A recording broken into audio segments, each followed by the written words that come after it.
Demon fans, and welcome back to the Demonland podcast. My name is Andy, and the D's won in a thriller against the Power from Port, whilst notching up their 11th win at the Adelaide Oval, which incidentally is the highest number of wins at that venue by a non-South Australian team. Joining me tonight to dissect the epic win in the first of our two Adelaide games is veteran Demonlander George. Good evening, George. Good evening, Andy. Good evening to our listeners, and good evening to Binman. Well, my predictions for Adelaide to rise this year are in a little bit of trouble, and let's hope that continues to be wrong, at least for this week. But I'm not in as much trouble as my co-host, the Bin Man, as our listeners will soon find out. Well, we'll introduce him before you talk. Also joining us tonight to analyse how we won that match after losing all the critical stats is Bin Man. Good evening, Bin Man. Good evening, Andy. Good evening, George. Good evening, Demonlanders. And before you talk sounds like every primary school teacher and high school teacher I ever had. Well, I am a parent of 3 kids, so.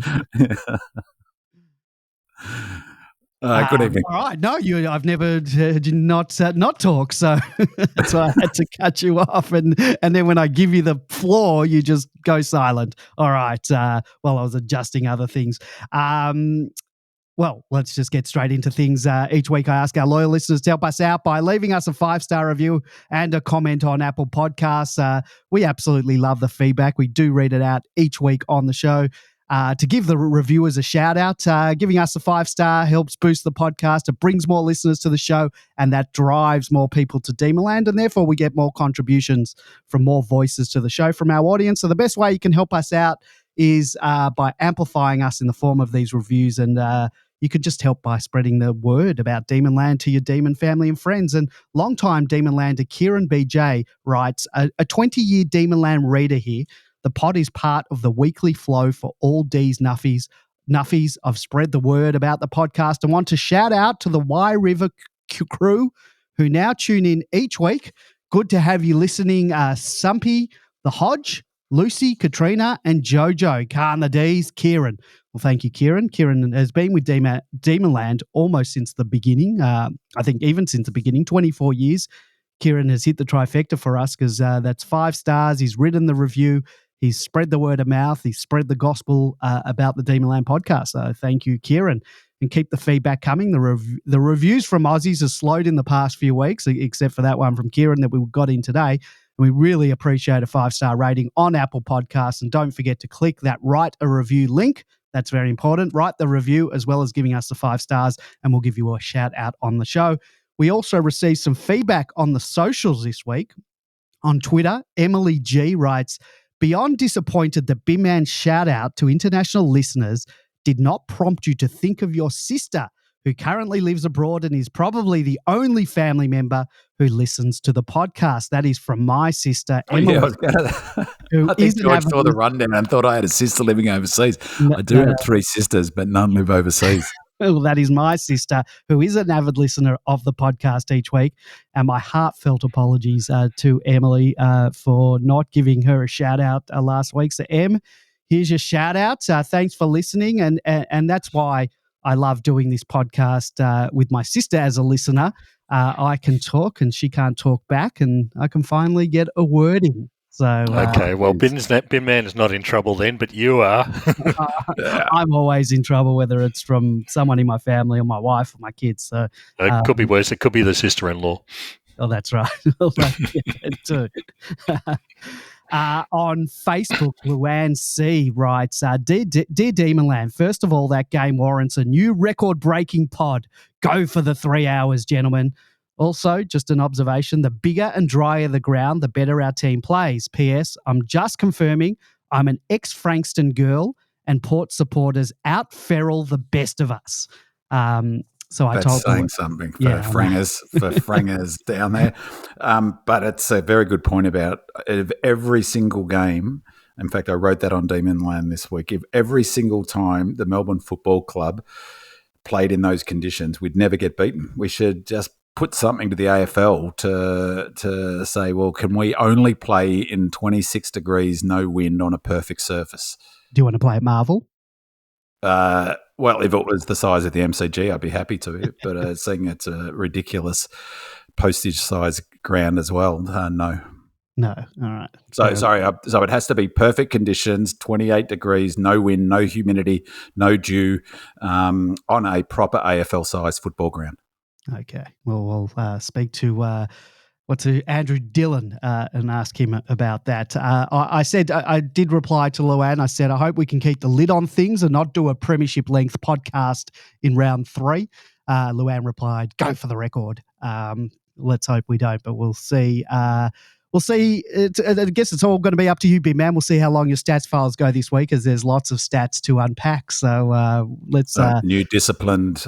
I've got a new discipline approach to stats files. Oh, okay. Looking forward to that. Roz K wrote to us on Facebook, and I think she may be Luann's sister, because she writes, "Hi, Demonland Andy. Just thought I'd let you know my sister Lou," and that's what I thought it might be, Luann, told me she slows the podcast down so that it lasts longer. One wonders what Bin Man's voice sounds like. Thanks from a devoted fan. Well, thanks for the feedback, Roz, and wonder no more. This is what Bin Man sounds like in half speed. But there's a few people that I really like, one of which is Daniel Hoyne, and he's a must listen for anyone who's interested in what the game looks like and connecting data and statistics to describe. Well, that's enough of that. You do sound a little bit drunk or stoned there. I was going to say I resemble that clip. I have done before, that's for sure. If you follow us on Facebook, Instagram, Twitter, or Threads, and you want to leave us feedback or post a question or a comment for the show, you can post under our podcast post each week, or just slide into our DMs. Like we got there from those people. We won't read out your full name on the show. So in addition to being available on Apple, Google, Spotify, SoundCloud, and all your preferred podcasting apps, the Demonland Podcast is available to be watched and listened to on YouTube. Just search for Demonland Podcast to find our channel. If you want to chat with other Demon fans, you've never been to our forum at Demonland, head on over to demonland.com. You can sign up. You can chat with other Demon fans from across Australia and around the world. It's completely free. And in addition to being able to post questions or comments for the show, there are also so many topics and threads discussing all things Demons related.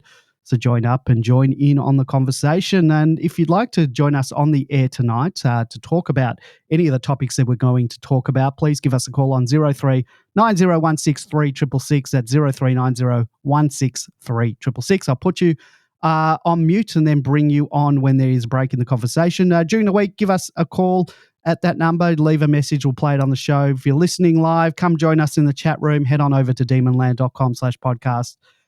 We are live every Monday. I know tonight's not Monday, but if you want to listen to the show live, head on over to demonland.com on Monday nights at 8:30. So let's get into the match review. In a nail-biting showdown at the Adelaide Oval, the mighty Demons emerged victorious over the Power from Port, clinching a crucial away win by a slender margin of 7 points. The Demons showcased guts and determination throughout the match, clawing back an almost 3-goal deficit twice and wrestling the lead back again midway through the last when Port drew level at the 17-minute mark. Right from the opening bounce, both teams displayed an intense and fast-paced style of football, keeping spectators on the edge of their seats. Port Adelaide jumped the D's out of the blocks, piling on 3 quick goals before the D's settled and levelled the game. The contest remained fiercely competitive throughout the first half, with neither team being able to gain a significant advantage. The second quarter saw a tug-of-war as the D's kicked a few goals and then the Power got a few back, with the scoreboard deadlocked going into half-time. As the game progressed, it became evident that individual efforts would prove decisive.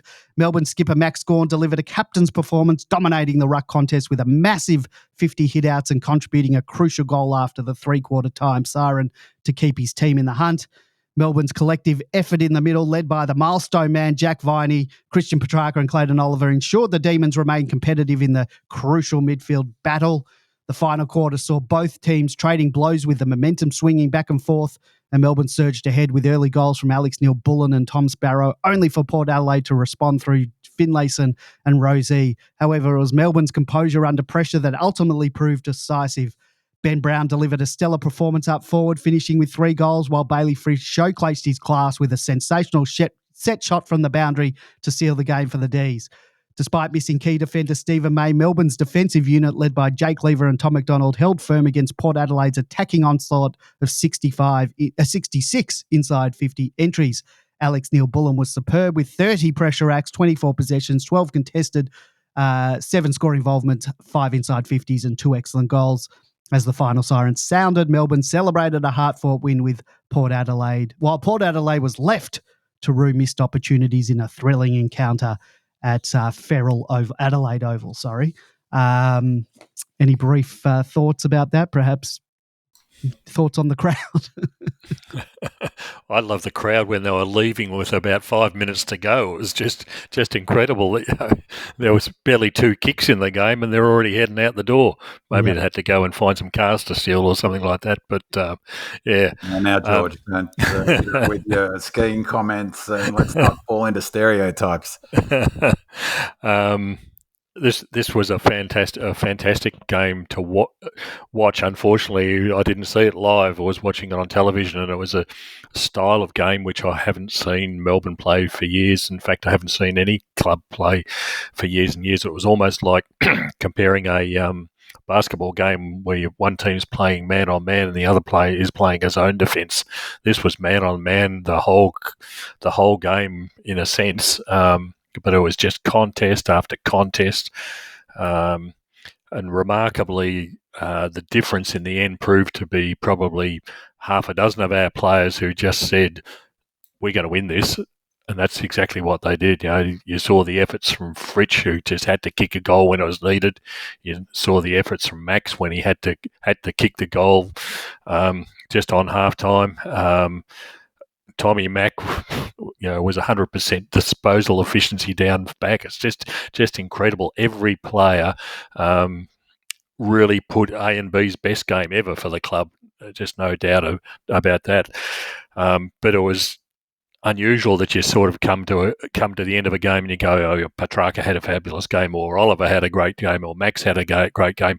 All of those players had a great game. All the leaders of the club put in exactly when they needed to put in. And make no mistake, Port Adelaide are a seriously good side and present pretty well. They've got a midfield which is as good as our midfield, and we just managed to outdo them on the day. And the result of 7 points, quite honestly, could have gone either way, but it went our way because our leaders decided that was going to be it. We were going to win this game. It was spot on, George. It was such a fantastic game, and I mean, it was cracking it was high quality game right from the start, right to the end. There was a real finals-like intensity to it. I thought Port were fantastic, to be honest. I thought they played brilliantly. I was really impressed by their defence, something I've noted a lot of times. They're not going to win a flag unless they address that. It's something that's critical. But I thought they were much better defensively, although they've still got this strange... Well, their method is they push up really high and don't leave a player out the back. But I thought Radaglia played well, apart from a couple of pretty serious brain fade. But yeah, down back, I thought they were much better than I've seen them. Their midfield is absolutely elite. Rosie and Butters are both absolute stars, and Drew, who was actually their top-rated player on the night, I thought both did a good job on shutting Gawny. That was an interesting tactical choice, but also got his own ball, and he was super effective himself. But their ability to link up by hands and go forward is elite. It's just, it's really remarkable in footy these days how good players are at linking up by hand, but they're brilliant in that space. Top game, top win. But beyond how good the actual game was in of itself, winning that game was huge in terms of our chances of finishing top 4, I think, because which is the goal of the home and away season. The whole home and away season is about finishing top 4. we get the 4 points, obviously, an ability to build momentum and bank early season wins. We get a chance to get to that 6-2 number that I've said since the start of the season. We really need to be something like 6-2 to be, not locked into top 4 to give ourselves the best chance of being top 4. If we get to 6-2, that sets up our season. This helps us get there. But the other big thing is that Port are a direct competitor for a top 4. So it's not quite an 8-point game. It's too early in the season for it to be considered a true 8-point game, I guess. But it definitely may end up being a factor in shaping the top 4 because it's 4 points they don't get. It's 4 points they don't get playing at home, which when, they started this game, $1.45 favourites. But that is really short. I put on Demonland that, if I can't bet on Melbourne anymore, it's off our, me and my mates. I've been banned from suggesting Melbourne bets, but I did suggest on Demonland that anyone who wants to make some money is take their money from Super and put it on the 14-point line and a little bit on us to win at 260, anything they had spare in their bank account, because those numbers were way unders, $1.45. Nonetheless, Port deserved to start favourite in that game. So, let's say $1.60, $1.70. 4 points they would have desperately hoped to be able to pencil in. It's 4 points they don't get towards the end of the season. So there's a big chance that game, could help shape the finals. The Final Four makeup. Could be the difference between us playing Port in first week in Adelaide as opposed to the MCG. Although our record at the MCG, which Andy, I'm sure you're all over, we've probably got a better record at the Adelaide Oval than we do at the MCG in big games. So, and for me, just the other, just on your point, George, I think one of the most impressive parts of that win was I thought we had quite a number of players that had average games and were well down, and in particular our younger players, JVR being one of them. But it was our leaders who stood up and just wheeled us over the line. It was as if Maxi and Nibbler and Jack Viney and Clary, and Lever, they said, no, this is not going to happen on our watch. We're not going to allow Jack Viney's 200th game to be a loss. And so it was just a fantastic win. And as I said to you before the show, I'm up to replay number 2, and I'm sure I might get a third one before Thursday night. And that wasn't financial advice from Bin Man. Take your money out of Super and put it on the gambling channels. No. Well, I'd utterly recommend against doing that. Yeah, I would too, but this is retrospective now. You can't do that bet anymore. So, gamble responsibly. You want to get into your stats files? I do indeed. So, before we jump into it, can you play that clip of? I'll just set it up. This is Goody, and if you've read Demonland for any length of time, you will have seen my rants about how poor the communication from the club has been at different times over the journey. And in particular, the last 6 months, I have to say, it's really improved. I'm not sure of the new comms. I forget her name. Claire Pettiford. Has she started yet?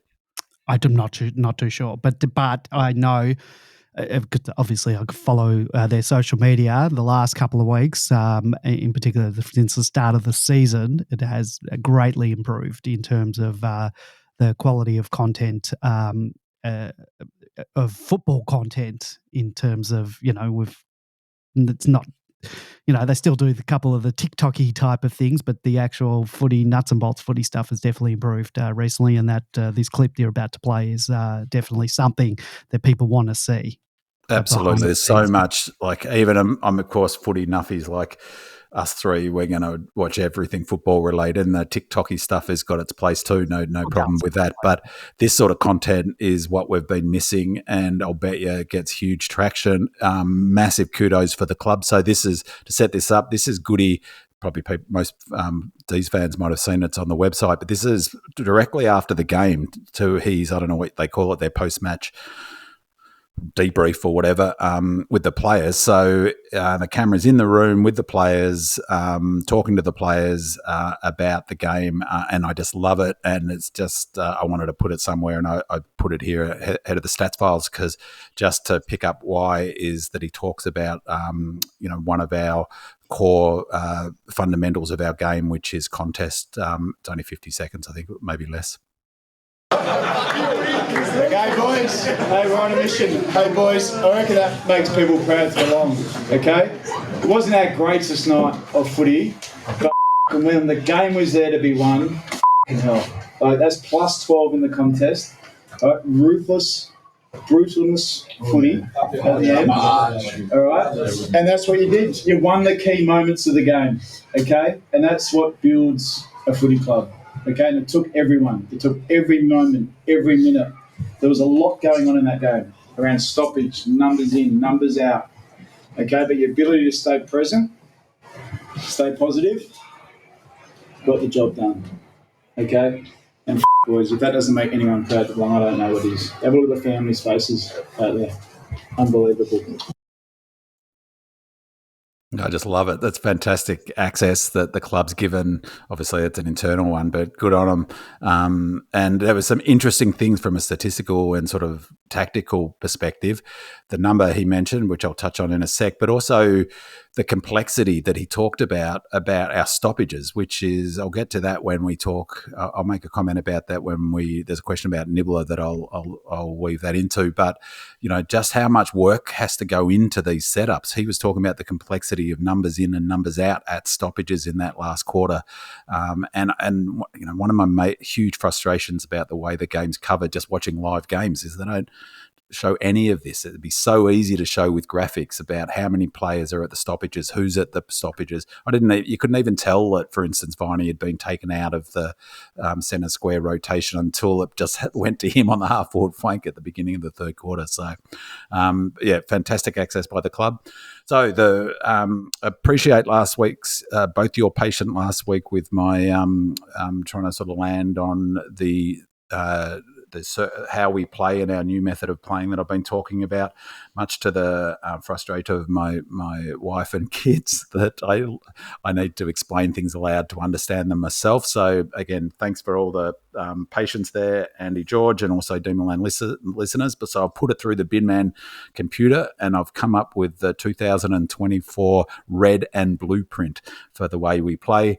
The key categories in the red and blueprint are defense, contest, transition, back-half football, that is, scores from defensive half being the key indicator for that, scores from turnover, and another one that I've added from last week that I realised that I didn't factor in was fitness, which is an absolute key to our game, really hard to measure, so I need to do some work on trying to find some sort of indicators to suggest fitness, but it seemed to me that we ran out that game super well this week, and I think that was a factor.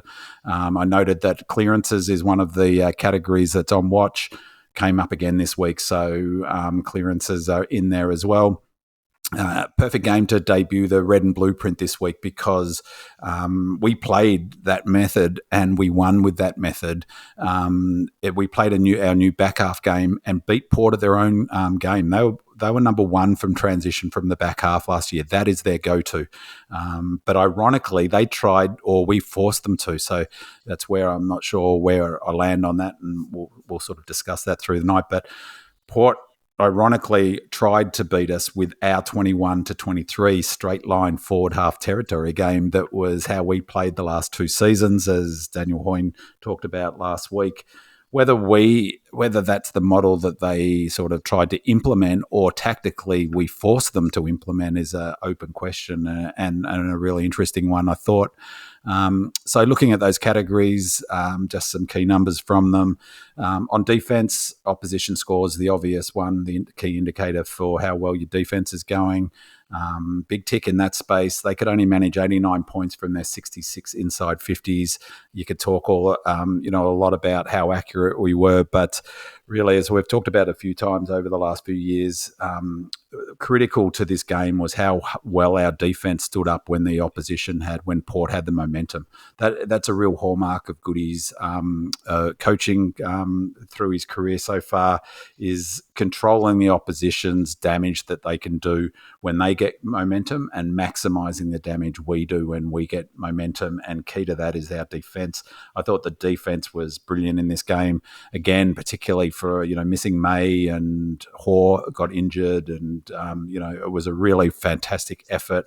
There's a question that'll come up later, but I'm curious as to tactically whether we're setting up a bit deeper. Another indicator on defense is how many intercepts we get. We were +4 for intercepts, which was a really good number for us. But again, I think Port, maybe last year that might have been something like +10 or +12, because it's not something historically Port have been great at. Intercept marks, we were +4, so ditto for the last comment. This one was a sort of a number that I don't think will thrill Goody, and maybe that goes to his comment about it wasn't our best game of football. So under this model that we're playing under defence, and as I've talked about a lot in the last season or so, is scores from turnover really are where it are at the moment in footy. And they scored 13 more points than us from turnover, so 51 to 38, and that can't be a good numbers for Goody. So really, I put that there because, well, one, it's sort of a number that won't please the coaching team, but it also is another indicator of how effective our defence was, because we defended, a lot of ball coming in. This one was sort of marks inside 50 in defence as well, giving them up. They took 14 marks inside 50 and we only took 7. So that's not a great number either. So two really sort of defensively numbers that they won't be thrilled with. Again, we didn't have Steve May and, Dixon outmarked T-Mac a couple of times, and the opposition are going to do it. Their game is based, their offense is based around those marking forwards. So, but 14 marks inside 50 is, we wouldn't want to be giving up that every week. The next sector, the category is the contest. The sort of number one indicator for this is always contested possessions. We were down 2 for the game. But as Goody just noted, critically, coming into that last quarter, we were down 14 contested possessions. So Port were well on top through the game, which of course wouldn't please the coaching staff. It doesn't matter what game plan we want to play, we always want to be positive in the contested possessions number. So we were down 14. In that last quarter, as Goody just noted, we were +12 in the last quarter for contested possessions, which is huge and that's one of the data points, I think, for fitness, is that shows that we were running that game out hard. And I feel like that in horse racing parlance, if that went for another 400 metres, we win by 3 or 4 goals.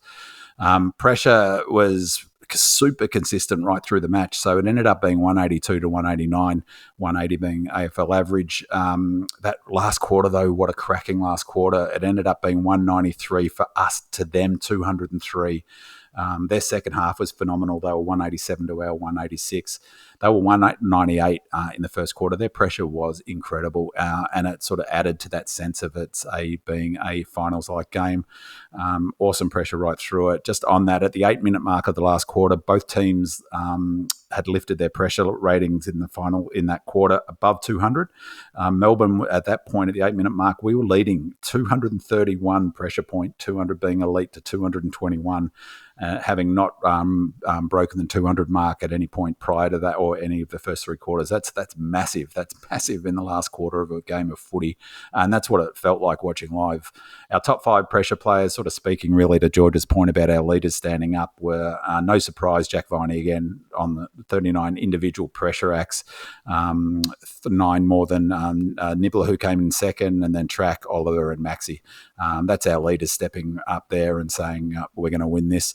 Post-clearance possessions is a really important number in modern footy. This one was really, we were down 22 for ground ball gets, and I hadn't, that's a bad number, whatever way you look at it, but, potentially there's a question about this, so I'll talk about that later, but potentially that's got something to do with our method in terms of less congestion in our forward line, but still it's not a good number. But curiously, we were +2 for post-clearance possessions. So after a clearance, we were winning more of those possessions than them. Another one that won't please the coaches at all in terms of the pressure was tackles. They were 10 up, 67 to 57. That's a big big plus number. They won't be pleased with that at all. Tackles inside 50, there's a question about this later too, but it was 20-9. We were down 11 for tackles inside 50. Now, part of that was their forward line was much more crowded than us, and they went inside 50 more often, but still. And then, as I noted, down 22 for ground ball gets is it's almost too big for there not to be some sort of explanation, too big a number, but it's, on the face of it, that's not a great number. Clearances was one of the fascinating numbers. So we're actually down 5% in clearances, down 5 for stoppage clearances, so down 15 in clearances, which is quite amazing given the fact that we were plus 25 for hitouts and plus 10 for hitouts to advantage. So how do you square those numbers? I'm guessing that they obviously went to work big time on sharking Maxi, and a big part of their strategy was sharking Maxi. I actually thought Soldo was terrific the whole game. His effort was fantastic the whole game.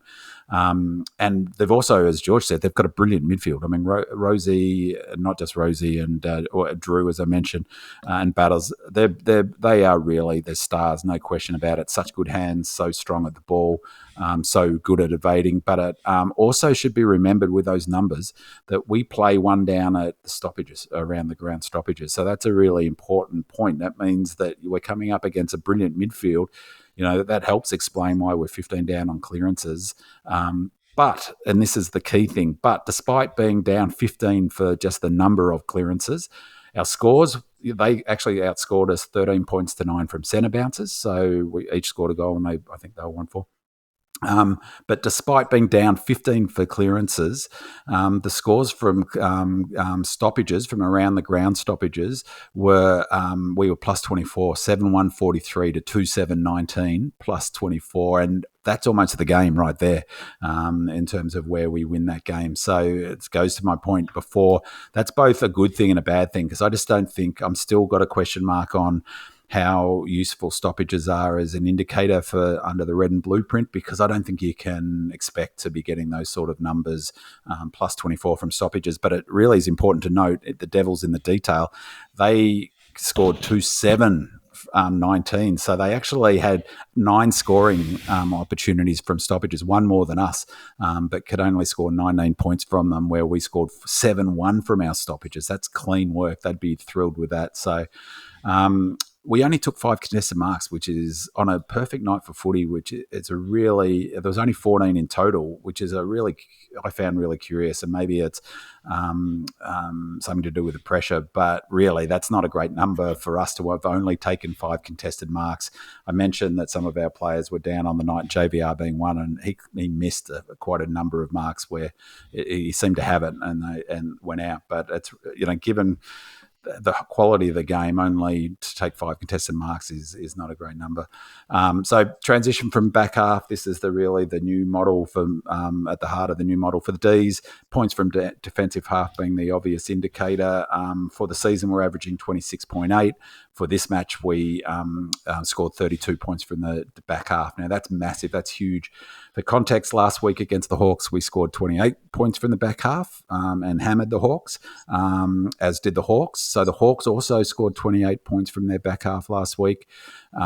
This week, we scored 32, as I said, from the back half. I think that's in part related to Port's defensive system of pushing up the ground so hard. But sort of contradicting that a bit is that they had, we got no walking goals this week inside 30 metres, unlike last week where we had 4 or 5 or 3 or 4. Curiously, Port had 3 general play goals and 2 set shots within 30 metres. So, I thought that was curious. But Port, they're one of the best in the AFL, if not the best at scoring from the back half. And we kept them to 19 points from the back half, which is huge. That's massive. We're conceding 22.8. And Port, the best in the business at this, could only score 19. That's massive and goes to how effective our defensive system was. The other big one in sort of a metric for transition from back half is turnover. And this is another one that, there's a lot of stats here that that Goody's alluding to. This was not our best game of footy. And this one is a shocker, really, is that on turnover, they scored 8-3-51 to our 6-2-38. So we were down 13 points. Port were plus 13 points for turnover. We scored 31 points on turnover against the Hawks, 3 more than them. So we scored 7 more points on turnover this week, but we conceded 23 more points on turnover to Port. I guess that's not a massive shock given the pressure Port applied and the fact, they're so good on from the back half themselves. But you don't want to lose turnover by 2+ goals. If we want that number to be in the positive, we're not going to win many games of footy this year when we're down 2 goals on turnover, and that would have been a real concern for Goody. Fitness, as I said, that's a new one to consider. So I'll come up with some sort of thinking around how to measure that. Some general stats that sort of jumped out. Track had 11 forward half possessions, which is nuts. And in part, that's because of Nibbler, and we'll unpack that a little bit later. Time in forward half, again, was a useful stat, a really key indicator last 3 years under Goody, no longer is. It was 46% to us, 54% to them, almost right through the game. That's tracking with all of our games this season. We were down 22 for inside 50s, more than we've been so far this season, but still tracking with being down on the number of inside 50s, which reflection of our new method of moving, transitioning the football. On that, sort of a question I had is, to what extent are we engineering that differential in inside 50s and time in forward half? For example, by setting our defence really deep, and that's something for sort of, I think, to watch and track, or to what extent is the opposition, looking to play a more forward half game? Port are a very forward half football team. They like to get it forward and trap it in. There was a much bigger spread of players attending the centre bounces this week, I think in part due to the effectiveness of Drew on Viney. Oliver, Jack Viney, Track, Salem, Sparrow, Pickett, Cozzy were all attended. Cozzy had 7, Sparrow had 7, and Salo had 10 this week, so a much bigger mix. Player ratings, AFL player ratings assess every single action a player does, determines the impact of that action, and provides points, either positive or negative, toward that player's rating to his peers. I noted last week they're really highly regarded in the AFL by clubs and by players. And I think that's because, in large part, they capture impact and what a player does on game day. Nibbler was the 3rd highest rated player on the ground behind Maxi. Maxi had 26.6. Drew was next on 24.9. 20, just as a sort of a score of 20 in the player ratings for a game, is considered an elite game, sort of best on ground sort of performance. Over his career, Nibbler's player rating is 9.26. His average this season is 13. Now it's 13. It was 10 before this game. But this week it was 24.1. It was 10 last week. He scored 24.1 this week. That is just incredible, and goes to George's point. I think the best game I've seen him play at the Demons, most impactful game he's played at the Demons. Maybe that's a better way of saying it. It's no coincidence that the coaches' votes almost always reflect the player rating. So this week's top 3 players in the coaches' votes were Maxi, Nibbler and Drew, the top 3 rated players. At the other end of the scale, and to my point about a few players having poor games, JVR had negative 2.2 rating points. Howes had negative 0.7. Billings only had 2.6. Hoare only had 2.7. Pets only had 3. And even Cos was down, particularly on his game last week. He only had 4.8 player rating points. So, average games from all of those players. Expected score, there's a discussion about that. I'll leave that till later. However, just a curious number, of the last 918 times a team has scored 30+ points on expected score, has won by 30+ points on expected score, that team has won 912 of those 918 times. And of those 6 losses, the D's have 2 of them. One being our loss to the Giants at Alice Springs last year, and I think the other one is our loss to the Pies in the finals last year. And just finally, another curious number. Tonight, the game against Port was the first match since the start of the 21 AFL season that the D's have lost the disposal count by over 50 disposals at halftime. So they really sort of held onto the ball, Port, and made us chase them a little bit. So I was really surprised when I saw that number, because that's not how it felt watching the game live. Sounds like we lost the game. Yeah. Now, we had, while you were talking, I had 2 messages come through on Facebook from listeners, Adam and Joel, and they both made mention that Big Man's audio sort of sounded that it was coming in and out. That's only for the live listeners. Big Man's getting a new mic. That'll all be fixed in post. So if you are listening to this on as a podcast and not live, you probably won't even notice anything, but we'll get that fixed up next week for all of our live listeners, of which we've got 76 live listeners currently listening now, which is fantastic. Let's get into our listeners' questions part of the show. And the first Red Jacket says, just following up from my comments last week and checking to see if there are still any Nibbler knockers about. Another excellent game, 3 votes for mine. British Demon fan says, I've not been following the Demons for as long as most, if not all of the posters on here, but in my opinion, this was the best game I've seen A and B play, and was wondering where you guys would rank it in relation to his career. Thanks for all your hard work in getting the best Melbourne Demons podcast out to us all each and every week. Well, thanks for that, British Demon fan. There has been a lot of love online and in the media for Nibbler on the back of his match, and the past couple of weeks, he's starting to get some recognition from the wider AFL community as well. And before we hear from the president of his fan club, a guy that has been on Team Nibbler from day dot, let's hear what Kane Corns had to say on the round so far on afl.com.au. All right, let's get to our Saturday star now, and it is Alex Neil-Bullen. Now, Alex Neil-Bullen, I reckon he's been an underrated player for quite some time. He plays that high half-forward wing role, which quite often goes unrewarded. He got his rewards tonight, 24 disposals, 2 goals. He had 9 touches in the third term. I thought he really broke this game open. I spoke to someone from the Hawthorn Football Club who played them last week, and they said, go and watch the behind-the-goals vision of Alex Neil-Bullen and the stuff that he does. There is no way that he gets enough credit. But now not only is he doing the defensive stuff that the opposition coaches and certainly the Melbourne coaches would see, he's doing this. Yeah. Like, the numbers that he's had are off the charts, and there's not a weakness in his game. So defensively, he's really strong, but now he's getting the ball in really dangerous positions. He's a high-score involvement player. I did the game tonight, and I gave him the 3 votes. I thought he was the best player on the ground. And I think finally we're all starting to talk about him a little bit and recognise what the opposition coaches and what his own coaches have been saying for a long time. And his ability to finish at crucial moments. Look at the score, look at the time of the game there, and to lift the teammates around him. Like, his leadership has gone to the new level as well. So Nibbler was fantastic against Port. 30 pressure acts, 24 possessions, 12 contested, 7 score involvements, 5 inside 50s and 2 excellent goals. I reckon he gets Brownlow votes in this match. He also got 8 coaches' votes, bringing his total this season to 12 and a spot on the leaderboard. Big man, you must be wrapped with that performance. I'm very happy that Nibbler is finally starting to get the kudos he deserves from the wider footy world. Fantastic game by Nibbler. Like, I think the best game I've seen him play for the D's. Maybe not on numbers. He's probably had a dozen games where he would have similar numbers, though I suspect, I tried to find it, but I couldn't find it just before the show. I suspect that might be his highest rated individual game. 24.2 is a seriously, seriously good game of football. Just on that, Maxi's had 2 weeks in a row, 20 plus, just shows how well he's travelling. But on the numbers he's had, equal to that. But if you watch the replay, I watched the first time I watched the replay, and obviously I'm attuned to watching Nibbler.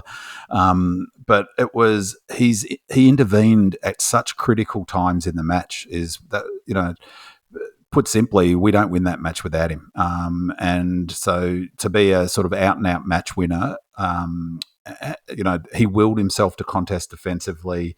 We just don't win that game if he doesn't play, I don't think. But he intervened at so many critical points. If you watch the replay again, it's like whenever we're in trouble, Nibbler's there, like on defense, but also on offense. His 2 goals, well, particularly the one that he had the set shot and played on. I mean, that was just a brilliant kick. It looked all the world like it was going to hit the post. There were so many clutch moments by him.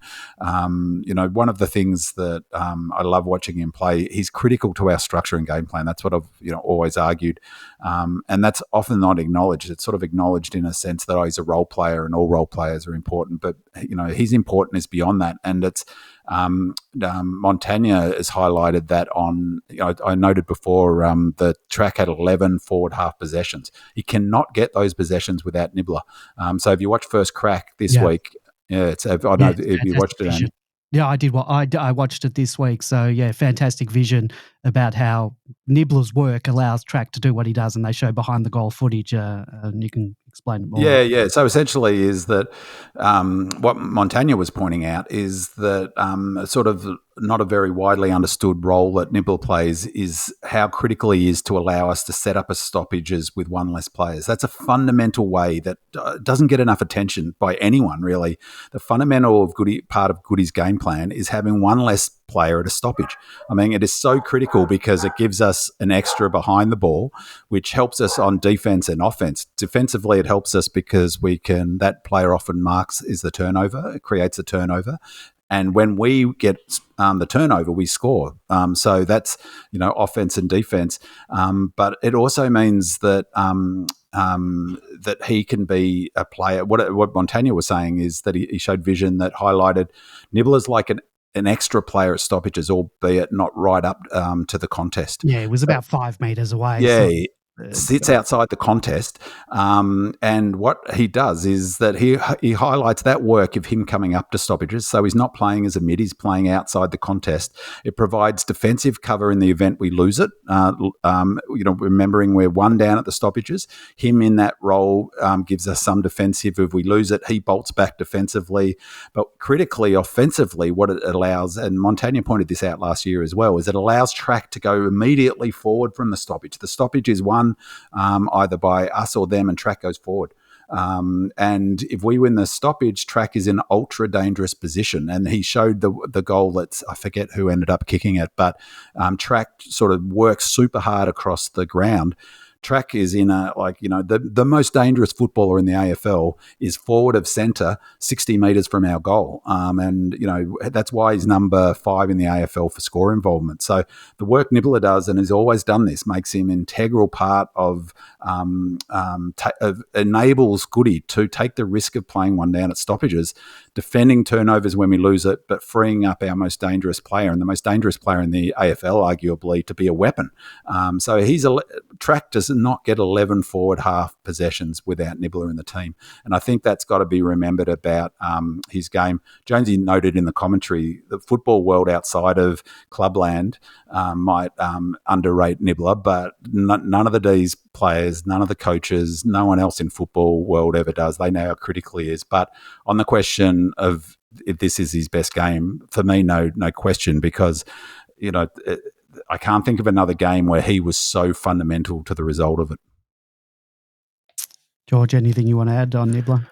I thought he played a slightly different game from normal in this game. I think he played a lot more at the ball, and I suspect that was because Port's mids, they've got more quality mids than what we have when you start moving down. Don't forget it's Butters, Rosie, Boak, Wines and Drew. That is no way that is better than Gawny, Track, Oliver. I mean, just count the All-Australians. Who's 4 and 5? Who's 4 and 5 though? Who's your 4? Boak is 30. Yeah, and how many possessions did he get in the game? Yeah, but we allowed him to get those possessions. Obviously, he didn't do any damage. Man, come on.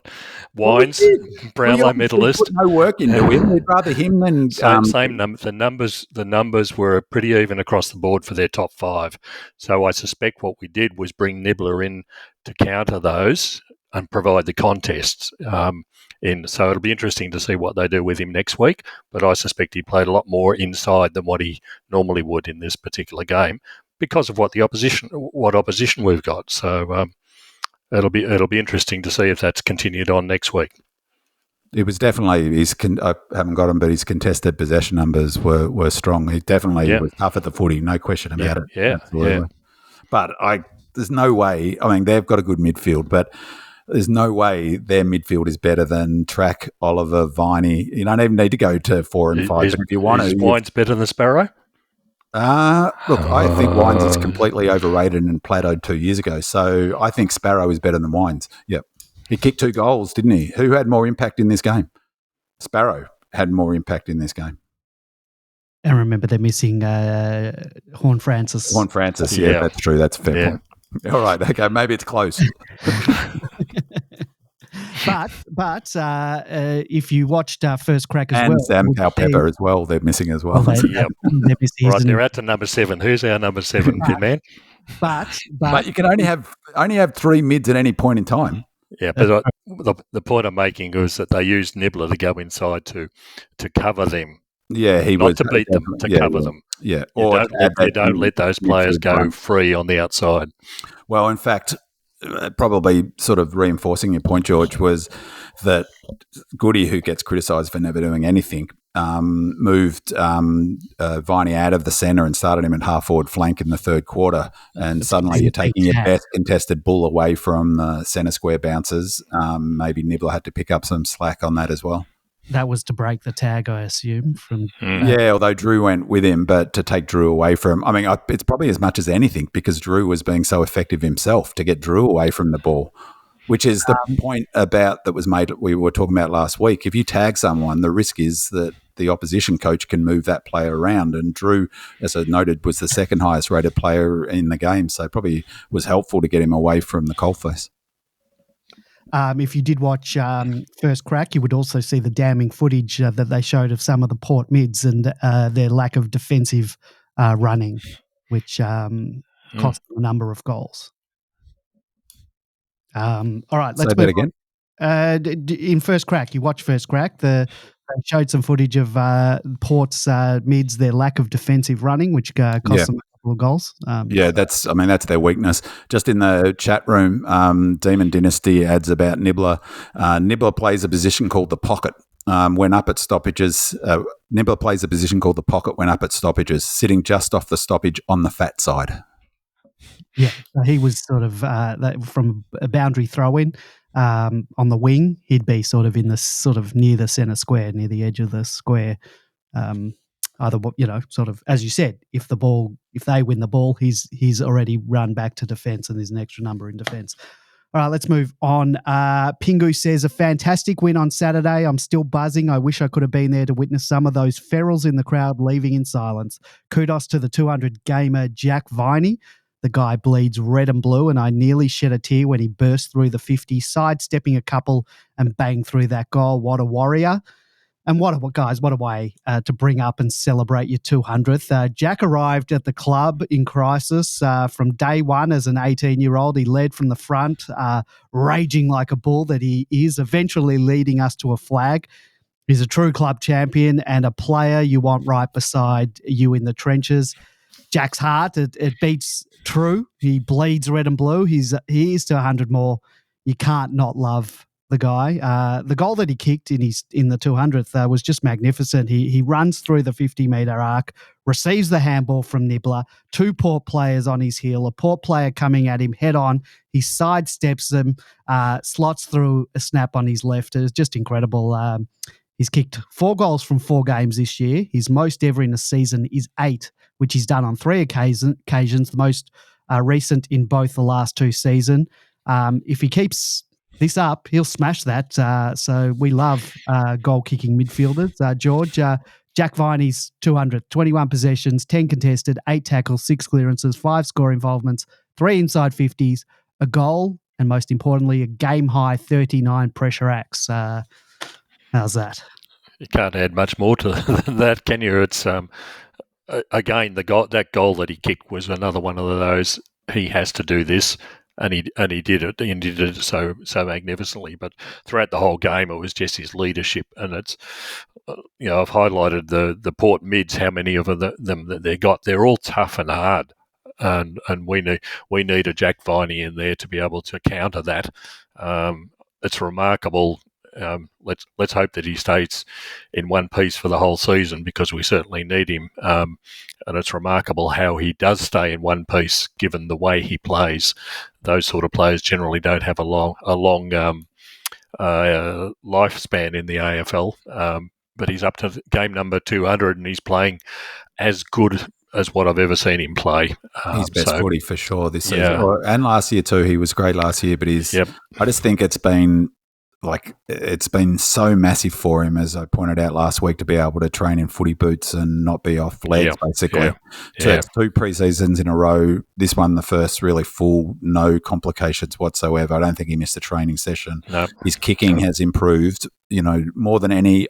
this, maybe it's a recency bias, but I can't recall a player improving his kicking within his AFL career to the extent that Jack has. Maybe Jonesy improved quite a lot. He was a pretty average kick and became a good kick, but he's been incredible the last 2 years, but particularly this year with his kicking. We're going to go to, we received a message right just before airtime, and it's from Redleg23, who has called in before. I sort of listened with one ear while we were just having a chat before the show started. So we're going to just go into this a bit cold. I know some of it's about Jack, which we were just talking about, and some of it's about Fritsch. So we didn't have Fritsch on the run sheet. So let's see what Redleg23 has to say. Let me get the sound up on that.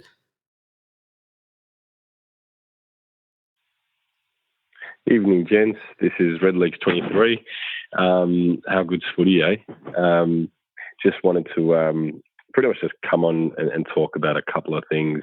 First and foremost, though, what a win on Saturday. Geez, we love playing in Adelaide, don't we? It's been a good hunting ground the last sort of few years. Jack Finey, 200th, amazing. And it almost felt inevitable at some stage, even though we were down by a couple of goals late in that third, that we were just going to rally for Jack. And he had a ripping game. He set the tone early. And for the boys to get up and perform the way they did was just huge. And I'm so wrapped for the boys and more minds. Also, another thing I've been noticing a little bit, Bailey Fritsch. Now, we know he's very, very clinical. We know he doesn't need a lot of possessions to create a huge amount of damage.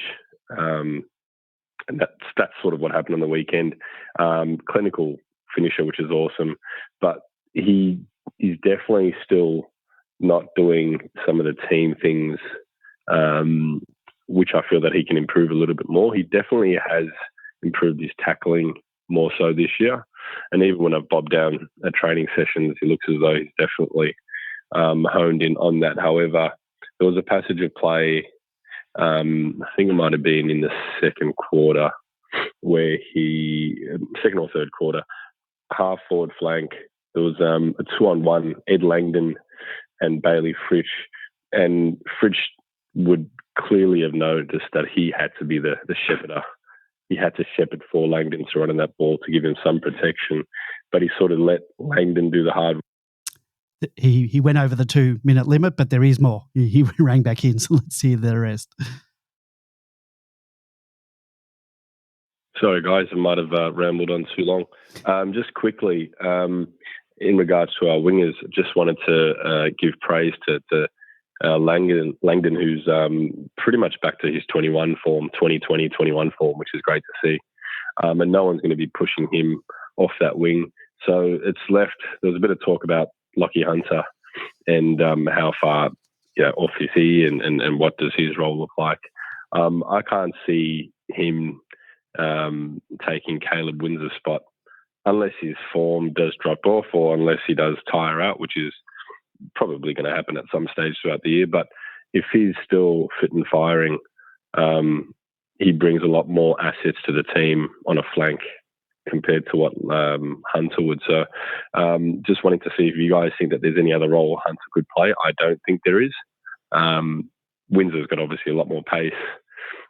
He's contested games a lot better as well than Hunter's. And he's got a bit of a step and he's quite composed as well. So got a few more tricks. So just wanted to see your thoughts on that as well. Thanks, Jen. All right, so we didn't hear the rest of his Fritsch thing. Did you notice anything about Bailey Fritsch and defending and that? Did you notice that passage of play, either of you? No, I didn't notice what I thought his intensity was awesome. He was clearly wound up. He had a great game last week, Fritter. That goal he kicked, that was just a stunning kick. You know, it was the one he set shot. I mean, not the how many The first kicked? one was nice too because First one was nice too. It was an appalling bit of defense. It would have made George cry. Like both balls going up and leaving a player out the back. That's junior footy stuff. But his goal, you know, and he was pretty aggro. They showed him mouthing off at the crowd afterwards. He was obviously getting a pretty big earful, but he flushed that kick. You know, there's a question about expected score, but on that kick, right, the way that's probably a 1 in 5 kick at AFL average from that spot on the ground, and it never looked like it was going to be anything but a goal. And given the timing of it, the pressure he was under, the crowd going bananas at him, it and was left footer on that side of the ground. That's a good point. Actually, I didn't think about it. Yeah, that's a good point. Yeah. Oh, that was a magnificent bit of football, and yeah, defensively it has. Through his career, that's been the knock on him defensively, but I think he's really improved in that space. I'm not sure about you, George.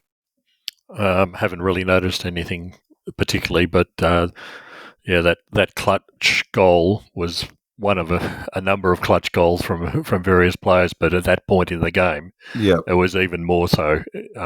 He doesn't get that, game's over. It was as simple as that. But, it looked like a dart. Never deviated. Absolutely, utterly straight.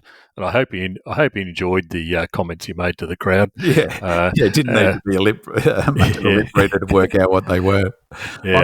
Walking Civil War, who has posted what the crowd was saying to him, but he gave it back to them just as equally. On Langdon, he has had a better season, but I'm just looking at him. We've got Langdon and Windsor. But what you can talk about is, do you see a role other than, because I can't see Lockie Hunter replacing either Windsor or Lingers unless they give Windsor a rest. But is there a role for Lockie Hunter? There is. I mean, there's going to be a simpler solution. There'll be injuries. There'll be it's a long season. There's another player I suspect won't be in this week. Well, Chandler's injured. No, I don't think Billings will make it this week. Well, maybe. I mean, so I see Billings as and Hunter basically playing the same position. Yep. That's on the same side as Windsor. Langdon gets the other wing. He's the better athlete. They split the wing like we were talking about last week with Windsor, and really those two will be fighting it out. That's right. I mean, Hunter, I think, is a bit unfairly criticised. I thought he was really excellent last year on the whole, and he's as tough as all get out. And I think that appeals to Goody. So we'll see. And I think with Billings, we're going to see that. We're going to see the games like on the weekend, and we're going to see games like the last couple of weeks he's been all right. We've been high praise for him.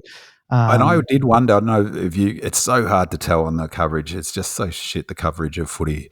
But I wondered during the game, because he was so quiet and he was so influential against the Hawks, I wondered whether Hinkley put some time into him. But of course, unless you're at the ground, there's no way of knowing that. But there was a lot of talk last week. Why doesn't anyone put time into Billings? So, yeah, you're right. I think maybe they did put time into it. Yeah, and if so, they completely shut him out of the game. Given how important he was to our transition last week, maybe Hinkley thought, because Hinkley was curious that he targeted Viney, not Oliver or Track, for instance.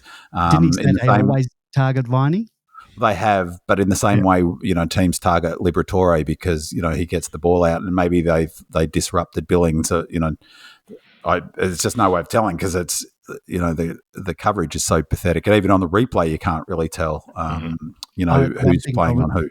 The one piece of play I was disappointed with Billings is when he had that shot for goal in the last and he tried to check side on his left, and I reckon he should have just had a snap with his right. Yeah, well, I don't think he can kick on his right, can he? Yeah, but surely he was 15 metres out, and the type of kick he did was always going to, I don't know. Anyway, let's move on. Let's talk about Windsor. Jane02 says, how cool, calm and collected does Windsor look? Super impressed by this kid so far. Loved his first goal and love his composure. Think we're onto a winner here. What does the panel think? Wells 11 adds, clearly he's a winner, but just how good can Windsor be? Not huge stats for the Duke, 12 possession, but he's been involved in 4 scores, had 11 pressure acts, 75% disposal efficiency, and of course, what an occasion to kick your first sausage roll. Gets the ball, wheels around a player, kicks the ball on 50, under pressure. He had pressure from in front, from behind, to the side, and he absolutely nailed it. We're certainly onto a winner here, aren't we, Bin Man? He's a star. Kid's a jet. And, I mean, George's point last week about stats not being everything is that I think ratings do a good job of capturing impact, but it's really difficult to look at but the numbers is the point in time in which players intervene, and that was such a key bit of play. And how confident is the kid? He only had one thought, didn't he, George? Was to score the goal. And George has made this point about Windsor a few times, but the thing that he's got that is so important to Melbourne, and particularly with this method of playing that I've been talking about with transition, is genuine leg speed, but not just high cruising speed. Like Nibbler is fast, but he's not particularly fast off the blocks, in that first 5 or 6 metres. Windsor's fast at cruising speed, and he's also fast accelerating, and that goal just showed it. It was a fantastic goal. You don't see that very often in AFL footy. Players don't seem to have time they might have in the sort of 80s to be able to balance up and straighten up and get their chest square to the goal within 3-4 steps. That's exactly what he did, and he launched the ball from 50 or just on, probably 48 or 45 or something. Critical time, and just on that goal is, again, the coverage of it, they mentioned it, but there should have been more love for what Cozzy did in the goal square. It was just unbelievable. Hinkley would have been furious that ball wasn't touched. I mean, it was one man against two, and he sort of, didn't give away a free kick, but bumped into him, Cozzy that is. But he is going to be a jet, is a jet already. I mean, he's already become an important player for us, Windsor, structurally.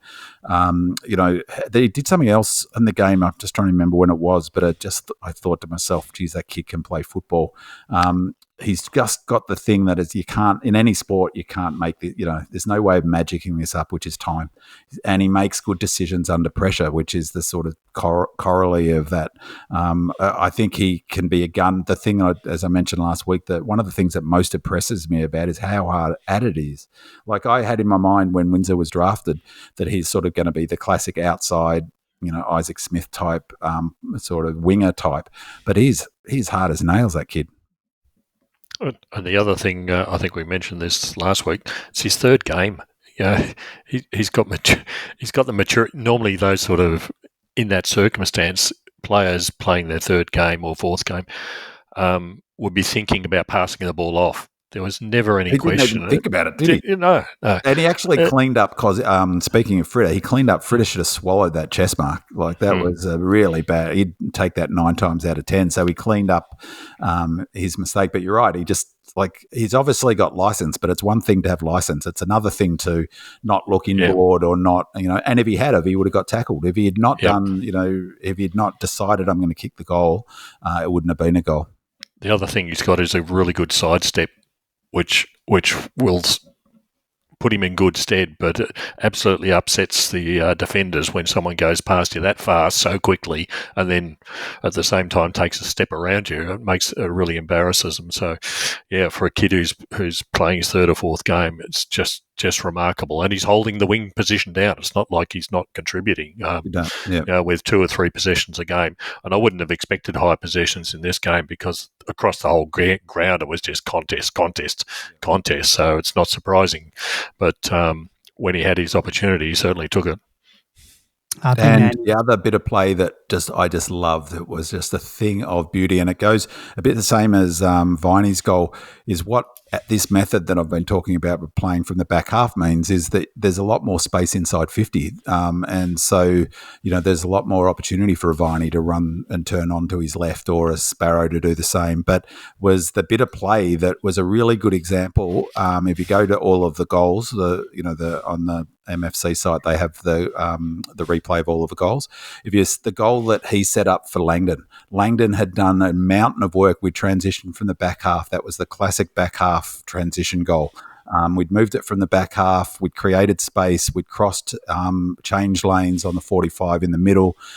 He was part of it, and he kicked into Langdon, who had done a power of work to run to that spot. He was on the wing at one point in that chain, in that scoring chain, Langdon. He pushed forward. His player couldn't go with him to mark directly in front of goals, 40 metre out. And what I liked about Windsor was just the care he took. It was the obvious kick, but how many times have we seen over the last last 2-3 years, a Demon player missing that obvious kick and missing that target. And, Langdon goes back and kicks it. But he also set up, was it Cosy? Maybe it was the one. Maybe it was, in fact, it was Fritter's goal that we were just talking about. That was also set up by Windsor, the sort of 10 to 15 metre kick. But again, he was calm under pressure. He's got time with ball in hand, and he makes good decisions. He's going to be a star, no question. If Kenny Hinkley was upset about no Port player touching it on the line for Windsor's goal, how upset would he have been for Cosy's goal, where Ratugolea just casually chest marks it well over the line? That was bizarre. And it was funny listening to it, because the commentators were rightfully saying that how furious Goody would have been for not having any D's player on the line. Yeah. That would have Demonland, if he was a D's player, Demonland would have melted down, I think. The ball should have gone through post height anyway. Yeah. Far out. All right, let's move on. Mandy Lorian says, how huge was Max on Saturday night? 50 hit-outs and that monster goal on the three-quarter time siren is just massive. How lucky are we to have such an influential leader? Not getting into the whole Grundy trade in and out, as I was bullish about bringing him in to assist Max and perhaps extend Max's career by giving him a chop-out. That's all water under the bridge, but Max is so much better as the solo ruck. So a massive game from Max, from the captain. 50 hit-outs, 17 to advantage, 20 possessions, 14 contested, 8 score involvements, 6 clearances, and that huge goal on the three-quarter time siren. George, thoughts on Max's game and him being a better player as the solo ruck? I think that argument's a lay-down misere at the moment, isn't it? Surprisingly, it's the same applies for Grundy playing in Sydney. That give him these ruckmen seem to be a special breed in some way, that they want to do it all on their own with nobody else around to help them out, and that certainly seems to be the case with Max. Let's not complain too much about it. His performance was fantastic, and against Soldo, who's a good, honest toiler, and he really did play a good game on his own. Max, I think, importantly, was providing the clearances as well. I talked about the Port mids, but if Max is getting clearances, that's an absolute bonus for us. And that, once again, that clutch goal, I'm afraid I had my head in my hands with Max at three quarters at the siren, going, "Oh, which side of the goalpost is this going to go?" And importantly, he didn't try and swing on an arc because he couldn't, and it went straight. Maybe we should.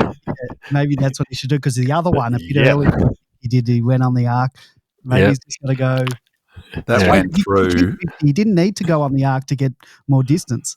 Yeah. Oh, it was a massive kick. That was, and a bit lucky to get that free, I thought. But well, we'll take that. But again, an absolute clutch goal. We've talked about the clutch goals from Fritsch. We've talked about the clutch goals from Viney. We've talked about all these clutch. That was an absolute clutch goal for a captain, a real classic captain's goal in that particular case. That kept us in the game. That allowed us to get over the top in the final quarter. A curious part of Maxi's game was, in fact, I heard I can't recall whether Maxi was asked about this. He might well have been in an interview that I heard after the game, but Port were the team that sort of started really targeting Max during the game and running into him and knocking into him, which they didn't seem to in this match. And I've mentioned a couple of times I really like the way they're playing Maxi at the moment, in the sense that we've changed our kick-out strategy so radically, really. McVee's doing a lot of the kicking out. We're going to all different spots, and we're really kicking to Max very few times from our kick-outs, which does two things, I think, in terms of, one, it frees him up to be the next kick down the line. So suddenly he becomes a player who marks on the wing in the same way Lions use, is it McInerney, their big ruck? Is it McInerney? Yeah, they use him in a similar fashion. So he's taking his marks now on the wing instead of halfback Frank from kick out. But I wonder whether that strategy has an added benefit because what Port and other teams were doing with Maxi is knocking him on the way to the next marking contest. If they don't know where he's going to, like he's not running to the obvious spot from the kick out, or they don't know when to block him. Whatever the upshot was, that they didn't physically target him the way they have in the past. So I'm sure Maxi was happy with that, but it was curious, I thought. Halfback Frank. What a username if your name's actually Frank. So shout out to any Franks out there that want to join Demonland. Halfback Frank. I'll leave it open for you. Did I say halfback Frank? Well, that's All right. But Ray from Facebook sent us in a DM, and he says a rejuvenated Ben Brown has been just what the doctor ordered. He's a great lead up and mark and has a beautiful straight long kick for goal, crashes packs, creates contests. If he doesn't mark, he gets the ball to ground, demands a quality opposition, which helps out our other tall forwards, busts his gut up the wing to get to more contests. Love the goal that he kicked from 50, hard up on the boundary. Port Ferrell screaming into the back of his head, never looked like missing, didn't even acknowledge the lowlifes. What a class act. Deanox asks, can Ben Brown play every game? May need a medical opinion to answer that. Travi14 says, great win. Being a South Aussie D's fan, if you could make it 2 from 2 this week against the other SA side, that would be bliss. Big question, his load management this week. BBB has been important to our structure. He's going to have quiet games, and we need to realise his performance isn't graded on stats or goals, which is quite obvious by his leading patterns. He's quite obviously taking his man away from the hotspot and creating space, and we use him if it's the best option.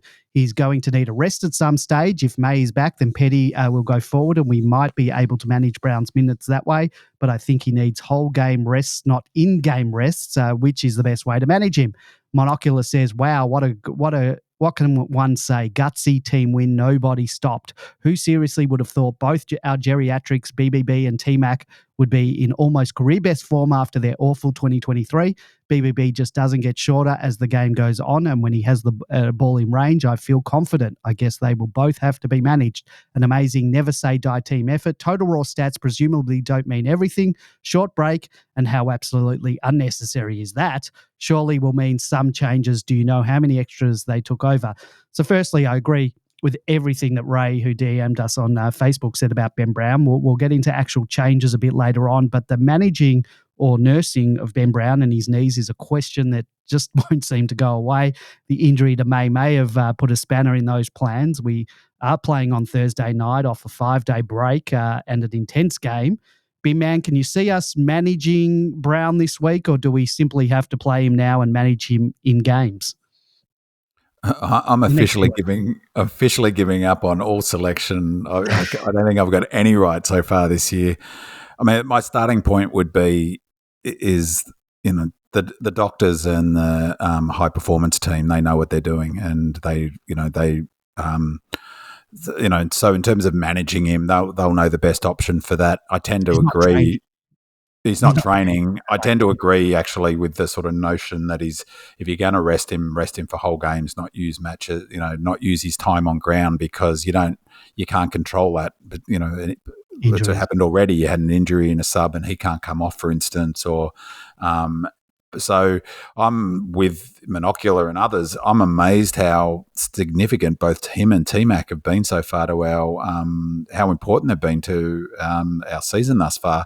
And Benny Brown, he came across to Melbourne limping already. Like, it's not like a new thing. He struggled through the 21 season. To my untrained eye, he looks as mobile as I've seen him at any time at the footy club. I mean, he's like, the amount of defensive work he was doing, the amount of times he was up the ground inside the opposition, inside Port's defensive 50 arc, it was remarkable. And his gut running to get back on offense was equally remarkable. I mean, at one point he had to sort of double back on a play. I thought he was going to get turned around for sure, and he was able not to be. I think George has made this point a number of times, is structurally he's so important. Like, up forward, it almost wouldn't matter if he didn't have a number, like a kick or a mark, at his goals, because, he's so important structurally at bringing the ball to ground, to straightening us up. Beyond that, in this game, that we talked about Fritter's goal, but what about his goal from outside 50?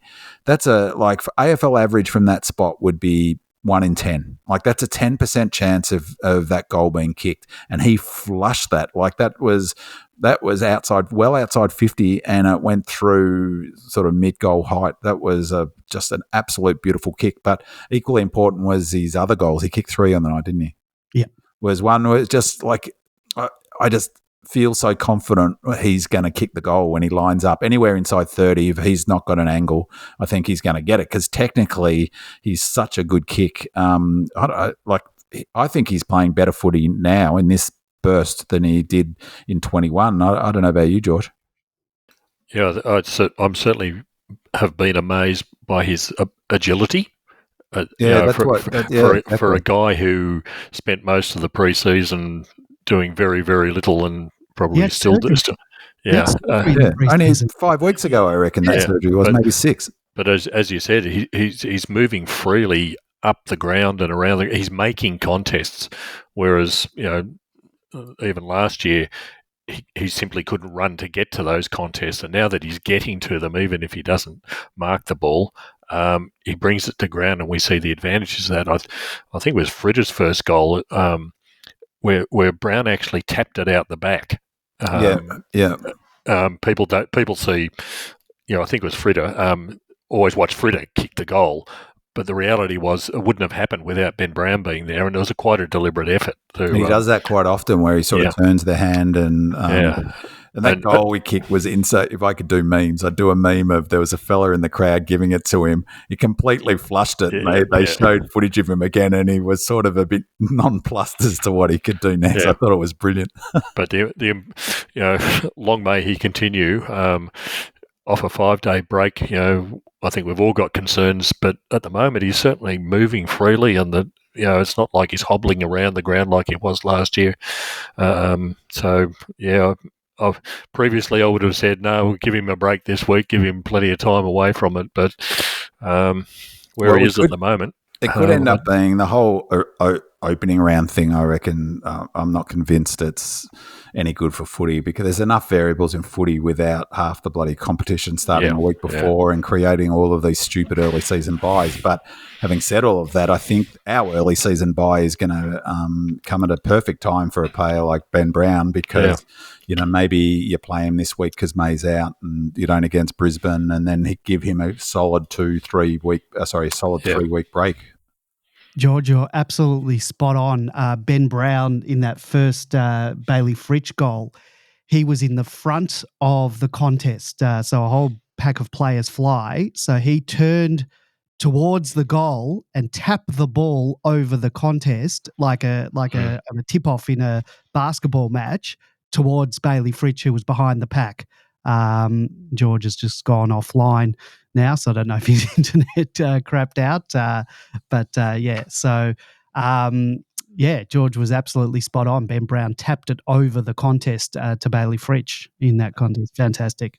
The other thing too, Andy, about Benny Brown is he's such a solid citizen. He's so good from a cultural perspective at the club. He's a great bloke. He's really engaged in the community, and he's really, he's a good leader for the younger players, a good role model, I reckon. He was interviewed on the ground with Windsor after the game, and I just thought he was, really impressive with the way he spoke. He's a legend, Benny Brown. I really love the fact he's come to the club, and I love the fact that he's thriving. Yeah. Lingers, 3183D says, hats off to Lingers, who is starting to return to his best. The last couple of games has seen the return of his gut running and his defensive ability, helping the transition from the back line. A fit and firing Lingers is a joy to see. So, George, we've spoken about Langdon a bit early tonight. I think we spoke about him last week and about him getting back to 2021 form. So, briefly, what did you think of his game and the importance of that gut running to assist the defence? And then, we've seen it in 2021, that ability to run back and the other way and assist our transition out of defence. I think it's exactly what we were talking about last week, that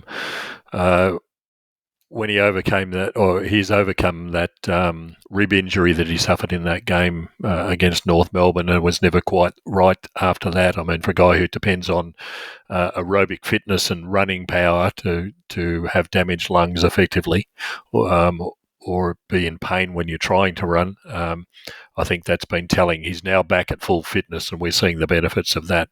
The value of Langdon is, we saw it in 2021 in the grand final. I think we're seeing exactly the same sort of thing at the moment, and let's say, hope that he stays fit and well. Just on the running capacity, he covered the most distance in that game, 15.4 kilometres.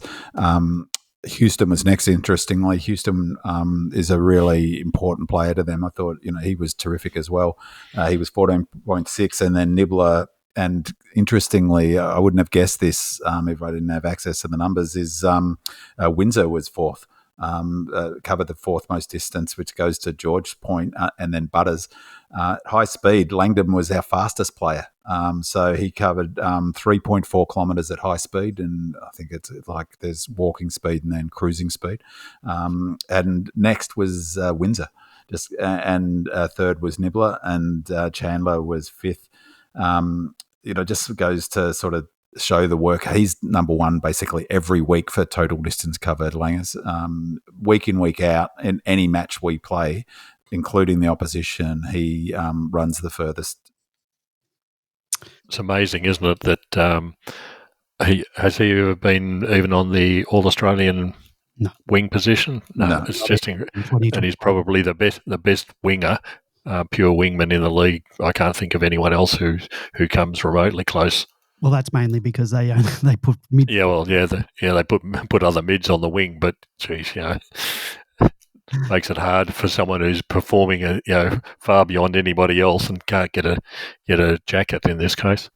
And just George, to your point about that injury, I also felt like, I don't know, maybe it's hard, maybe reading too much into it, and maybe it's because of his injury, but he seemed to not. His body language wasn't that positive last year at times, I thought. He wasn't really positive Lingers, was he? He seems to be enjoying his footy a lot more this season and in a better sort of space, but maybe that's me reading way too much into it. Well, let's see how much you read into this next question. Smurf asks, B-Man, what did you make of the fact that we got killed on the stat sheet and should have lost the game on expected score? Palace D says, radio and TV have gone on ad nauseum about how Port Adelaide should have won based on all the stats. I don't recall the same hysteria when Melbourne had 32 more inside 50s in Maynard Gate. We have often bemoaned the losses on Demon Land when we win the stats, but not the game. It is both refreshing and intriguing to be on the other side for a change. Can it be explained by finally being more efficient than our opponents, especially with inside 50s? Do we embrace this as our new and improved model and move forward, or do the naysayers in the media have it right, e.g. we were lucky? Now, before you answer that, B-Man, I have some key stats from the match and the expected score results as well as some audio from Max in regards to his thoughts on expected score. Port had plus 36 disposals, plus 2 contested possessions, plus 21 uncontested possessions, plus 21 inside 50s, plus 15 clearances, plus 11 tackles, lost by 7 points. On expected score, Port scored 88 with the expected score of 99.1, and Melbourne scored 96 with an expected score of 65.5. Now, for those who don't know, expected score, as Binman sort of talked about, but I've got a bit more detail here, is a concept used in many sports. It is a way of estimating what the average score a particular shot would score if it was taken over and over again based on historical observations of similar attempts. In soccer, it is a number between 0 and 1, as that is the most you can score with a single shot, being 1 goal. In footy, the maximum score is 6. So in order to calculate an expected score, one needs to choose what factors they would consider in differentiating scoring opportunities. The most obvious and possibly most important is shot location. A shot from the goal square is expected to be much more successful than a shot on the boundary from 55 metres out. Other factors to consider could be shot context, a set shot, a free shot on the run, a pressured shot, the kick type, a drop punt, a snap, a dribble kick, or a torpedo, the individual kicker, left or right foot, the venue and which end, weather conditions, if the player on the mark can move, and so on. So expected score had us losing by 33.6. That's almost 6 goals, yet we won by 7 points. Now, B-Man, you love expected score. Goody loves expected score. Max, not so much. So let's hear from Max on expected score. Maxie, I'm going to be a bit cheeky here, but did Goody come into you after the game and say, well, there's one we won, which our expected score says we shouldn't have won? He loves the expected score, Goody. To be honest, I hate it. I hate it when he says it. When we're sitting in the finals against Colin Monaco and we've lost and Goody's got expected score, us winning by 30 points, I almost want to get up and punch him in the face. The fact that it's roles reversed tonight has actually brought a little smile on my face. Well done, Max. It is. It's a big win, Max. Yeah. So, big man, you often point to the expected score when we lose to make the point that we should have won the match. Does this mean you believe we should have lost the match? And I'll take my answer off the air. Well, I don't think I'd say we should have won the match, and I think that's the problem with people not understanding the expected score, and that's why the coach, with the expected scores, the coaches ask champion data for this, right? Because to give a much better sense of what a game looks like beyond the actual the score. So in of itself, it doesn't do anything. It just gives some information as to who might otherwise, in normal circumstances win, to give a better sense of performance, to impact. So I really think there's a big risk of a false narrative building around this game, in particular that Port lost a game they should have won and that we were lucky to win. And again, it goes, for me, it's just the irritation of the shallowness of the analysis of football. So suddenly expected score is ringing a bell for people because, people don't like data or numbers or whatever. But the thing that's important is, the question is, if Port were to lose it, what could have they done differently, Andy, do you think, to have won that game? Why did they lose it? I'm not sticking up for expected score. So the thing that's lost in this narrative a little bit. It doesn't matter. All that matters is the scoreboard. But the point is, what could have they done better? So there's a couple. Wheelo Ratings has a slightly different expected score, so he brings in some other factors. But the AFL, the champion data one, on expected score, Port only scored 8 points less than on expected score. So there are lots of similarities to some of our losses last year in the way Port dominated in key stats, like you mentioned, inside 50, time in forward half. But those numbers are a little misleading in terms of a comparison to our similar losses last year. If an opponent had beaten us in those areas so comprehensively last season, we would have been hammered. But not this season. That's what I've been going on about with a red and blue print. I mean, that's the whole point. Our method has changed. So a more interesting question for me is, how much are we allowing opponents to dominate time in forward half? How much are we engineering a situation where we're giving them inside 50s? And so it's ultra crowded. Our methods changed, and those stats, inside 50 in particular and time in forward half, are just not as significant to us as indicators this season as they were last year. So that's one thing. The other thing is Port's supposed inaccuracy and the much discussed and debated expected score. Port won the expected score by 34 points, on its face suggesting we were lucky to win and Port threw it away and should have won the game. Last year, we lost a number of matches where we were ahead on expected score, and I mentioned those two, which were up of the 918, two of them are the Pies game and the Giants game, where we were ahead like 5 goals on expected score. But there's a massive, massive difference. The differential in those games, the reason why there was a 30-point differential in expected score was because of our shocking inaccuracy. They only left 8 points on the table. That's well within the margin of error. They'd be happy with their accuracy. Anytime, if we're close to that last season, we win both of those games for a start. So, for example, in our semi against the Blues, using expected score as a metric, we left something like 4 to 5 goals on the table. We should have won that game. Absolutely. We should have won that game. We lost that game. The Blues were lucky to win that game. The same is true, obviously, of our loss in the Alice. I think it was even more. It was something like 6 goals or something we left on the table. And the same, as to a lesser extent, our loss in the finals to the Pies. But as I said, that's not true for Port. That's in that game. Their expected score was on Wheelo's rating was 11. On Champion Data was only 8 points more than what they actually scored. So they're actually pretty good. Their accuracy was good. Port's accuracy was good, and so Port didn't lose it because they fluffed their lines like we did against, say, against the Pies or the Blues or against the Giants in the Alice. It was the reason we won the game was because of our kicking for goal. We were 36 points above our expected score, particularly our set shots. We mentioned them.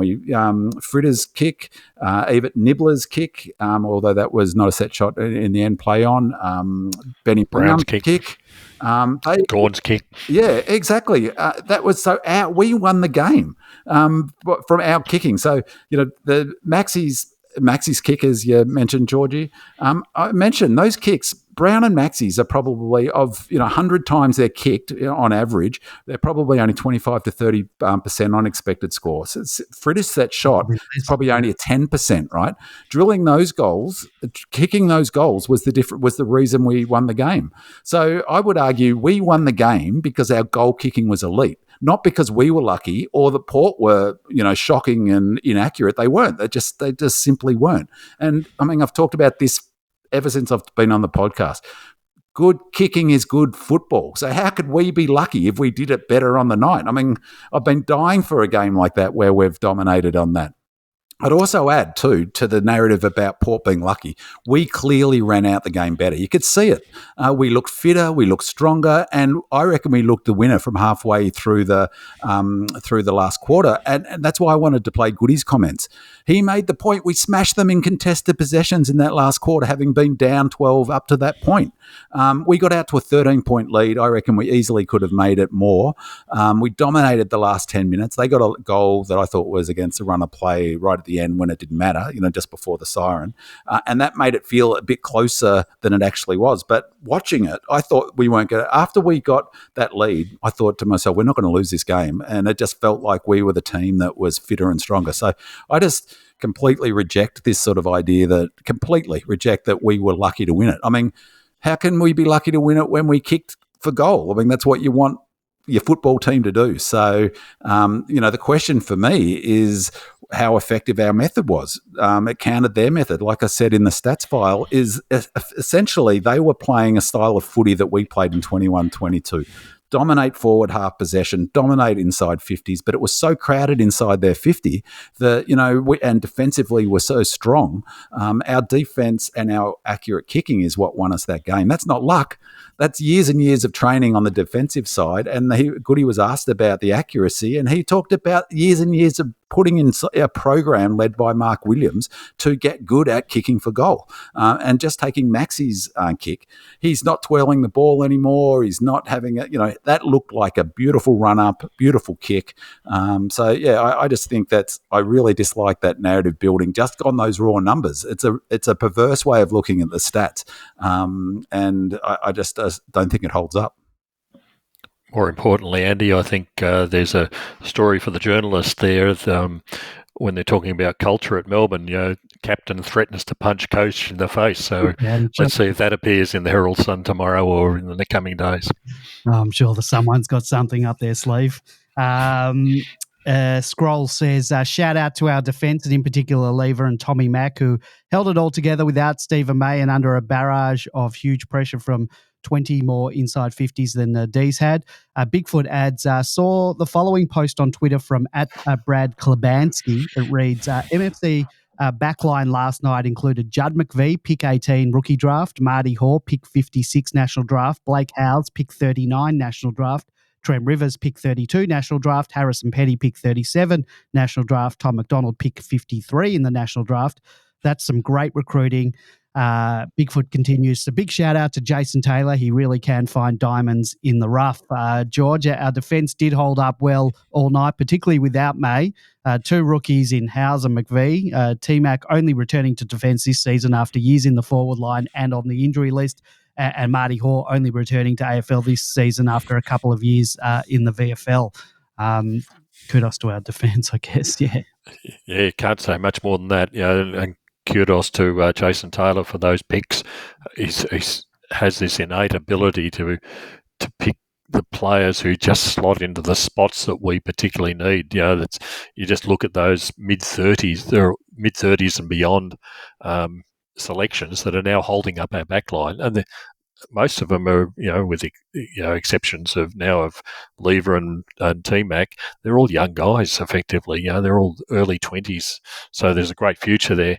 I think there was an important point that was brought up on Demonland by Artificial Wisdom, noting how well Tommy Mack's been playing, and he said the last time Tommy Mack was playing in the back line, he didn't have people like Langers and now Windsor and those runners up the ground to be able to provide a target. His kicking was always criticised, rightly so, because he could never find a target. And the point was that these days he's got a target, and guess what? Tommy Mack had 100% disposal efficiency in this game. It was just incredible. But also, just across the board in this particular game was again like Fritter kicking for goal, like Gawny kicking for goal, like Bren Brown kicking for goal. The number of times I was saying, boy, I'm really glad that Lever marked that one. I'm really glad that that Rivers got hold of that one. I'm really glad that Marty Pord, despite his injury, was put his body on the line for that one. And T-Mac at time and time again just marking with and against a brute like Dixon, who really didn't get much on the night at all. They smothered Marshall. It was just a brilliant job done all round, but it was those individual moments that were really critical to us, and the back line was just great at performing overall, all without a Stephen May there. I wouldn't have thought when May went down that people would be praising the back line as much as what they are at the moment. Yeah, absolutely. And they're also, I mean, obviously it sort of goes without saying they're critical to the way we play, but I'd be really curious, George, next time we play at the G, it seems to me we're allowing the ball to go in very deep. We're not, if you look at the way we play compared to Port push up their wall from the defensively, not as aggressively, I thought, in this matches that I've seen them, certainly last year and a couple of the games they've played so far. I get like Richmond, like they weren't pushing up as aggressively as they did against the Tigers. But it seems like we're maybe it's part of our play to create space ahead of the ball, but we are allowing the ball to come in very deep, as evidenced by the fact that they got 5 goals from inside 30 metres. But that requires a lot of confidence in your defenders to negate the opposition. I mean, that's what Goody talks about all the time, is that you can't disconnect offense and defense. So, our offense, as Goody notes all the time, comes from our defense. And that's a great point about Tommy Mack as a defender. I mean, he's always been a brilliant kick. It was just as a defender, he was too aggressive in what he was trying to pick off. But I'd add that, just building on that, George, it's a great point about, he didn't have the targets up the field, but he was also the best key defender. But now he's got May next to him, he's got Lever next to him, not May this week, but do you know what I mean? So he's playing not quite a bit part down back, but he was the man defensively for a long time. So he was both a distributor and a key defender. He's got defensive smarts, there's no question about it. And I thought he's also looking really agile, like Benny Brown. And we also didn't have the Troy Chaplin defensive method that we've got now. We didn't have we're not quite defense. That's right, exactly. We didn't. And just that point on was it Scroll about Taylor's I think Bigfoot with Taylor. Bigfoot, spot on. I mean, we talked about it last week, or the week before, but Taylor has been unheralded and in such a critical part of where the Demon football, the D's are at the moment. And, add to that is Oscar McDonald, poor bugger, is down with a knee, but that's another high draft pick who would be playing AFL at level in a defense. Track Forever says, looking forward to this week's pod. As always, 5-star rating from me. Track Forever, you've got to do that on Apple Podcasts. You can't do that in a post on Demonland. Question for Big Man. Do you see a flaw in our forward movement, as we seem to always kick to a contest with Aliir? We seem to lack run, and he stopped so many of our forward moves. Big Man, Track Forever mentioned forward movement, but rereading it now, it seems he's bemoaning our delivery into forward 50. Do you see that as an issue in this match? Well, not this year. No, not at all. In fact, I thought it was interesting, Aliir, because he is so important to the way they move the ball from their back half. And we had different players on him at different time, but we've sung the praises of Brown. Brown was on him a lot. And really he made Brown, when Brown was on him, Aliir was really made to play one-on-one defensively. We hardly allowed Aliir to zone off and take easy marks. Of course he's going to get some, absolutely. And he's a star, Aliir. He's fantastic. But I thought, compared to the influence I've seen him have in, previous games against us, but also just generally, I wouldn't have put him in their top 10 players probably, and he's their best defender. So no, I don't. I don't reckon that's fair. I thought our ball movement was fantastic, as evidenced by how everyone's bemoaning this talk about our connection, and which is, why don't they just say ability to kick the ball to someone, is that it was fantastic in this game. As evidenced by the fact that we won the game of footy with 22 less inside 50s. So I not quite, again, it's really hard to watch. I wish, say, Fox would just show the game like you could watch it on KO from down the ground or something, because it's just really hard to tell on television. But I thought whatever they did a really good job of ensuring that Aaliyah wasn't a more damaging player. He's always going to take some intercept marks, isn't he? He's a gun. He's an absolute gun. He is a seriously good player at the role he plays. Lever plays a similar role for us, but Lever isn't as athletic and as mobile or strong. Or strong. Aaliyah is all of those. He covers a lot of ground just to get to the contest, and you don't see that I don't know of any other player in the league who playing that type of role is as good as Aaliyah is. So it's not surprising, as you said, that he looks like uninterrupted marking. Other players wouldn't even get to the contest to be there in the first place. So, and the problem for Aaliyah is that he's not playing in a fully sophisticated zone defense. He's he's the everywhere. They expect him to be the interceptor and the only interceptor, so you take him out of it. That's one of the Port's problem. You take his influence out of the game, and suddenly they're just not the same. They're not as dangerous a team from the back half when he's not intercept marking. In Melbourne's system, he would be the best defender in the AFL. I mean, he almost is the best defender in the AFL. If he played plus, he'd be unpassable, I reckon. A goal tech review. Something El Diablo 14 says, something that keeps bugging me week in, week out. When's the AFL investing more than $100 in technology? Shocking that in this day and age, the score review is as amateur as it can be. And well, we're all waiting for them to test and roll out the ball and tech line, line tech technology. But until then, we're just going to have to put up with these terrible camera footage that's shockingly only available on the goalposts and not on the goal and point posts. There was in the Collingwood game, there was a mark that was marked, I reckon, over the line between the goal and the point post, and they just don't have that technology to show that camera angle, and that would have shown that it was over the line. Goal umpires are like frightened kittens and don't want to make a call. You have that boundary umpire who's right on the spot on the boundary line, not calling a mark that was virtually marked in the third row and was called inside play. George, good quickly, because I think we talked about last week. It's just all games. Just I think, what more can you possibly say? It's incredible that they can't put another camera in the point posts. Why do we have to keep looking from one goal post through the padding to see whether it's over the line or not? Just put another camera in the point post, another camera on the other side of the goal post. It's not that hard. And cheap. And cheap, yeah. And as someone on Demonland pointed out, they said, I'd like my GoPro back from the AFL, please, because the quality of the stuff they're producing is quite frankly second rate. And given this is $1 billion industry effectively now, it's just ridiculous that they can't come up with something as simple as that. Yeah, put my pie and Coke money that I pay each week towards that. It doesn't give me much confidence that they're going for this high-tech microchip in the football when they can't put a camera in the goalpost like the cricket have been doing for 20 years probably. They've had cameras in the goalposts in the wickets in cricket, haven't they? The Snicko and things like that have certainly been around a lot longer than... Yeah, exactly.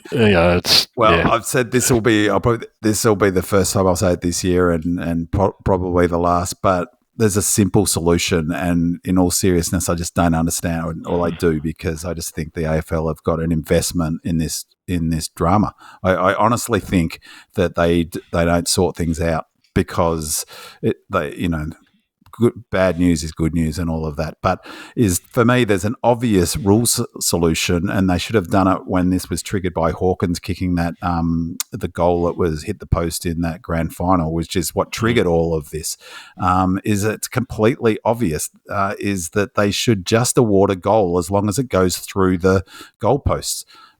Through the goals, so then it wouldn't matter if it just skims it or just touches. It wouldn't matter. It wouldn't matter even in the slightest. If it goes through the two uprights, it's a goal. And similarly, on the point side, if it goes through the point section between the goal post and the point post, it's a point.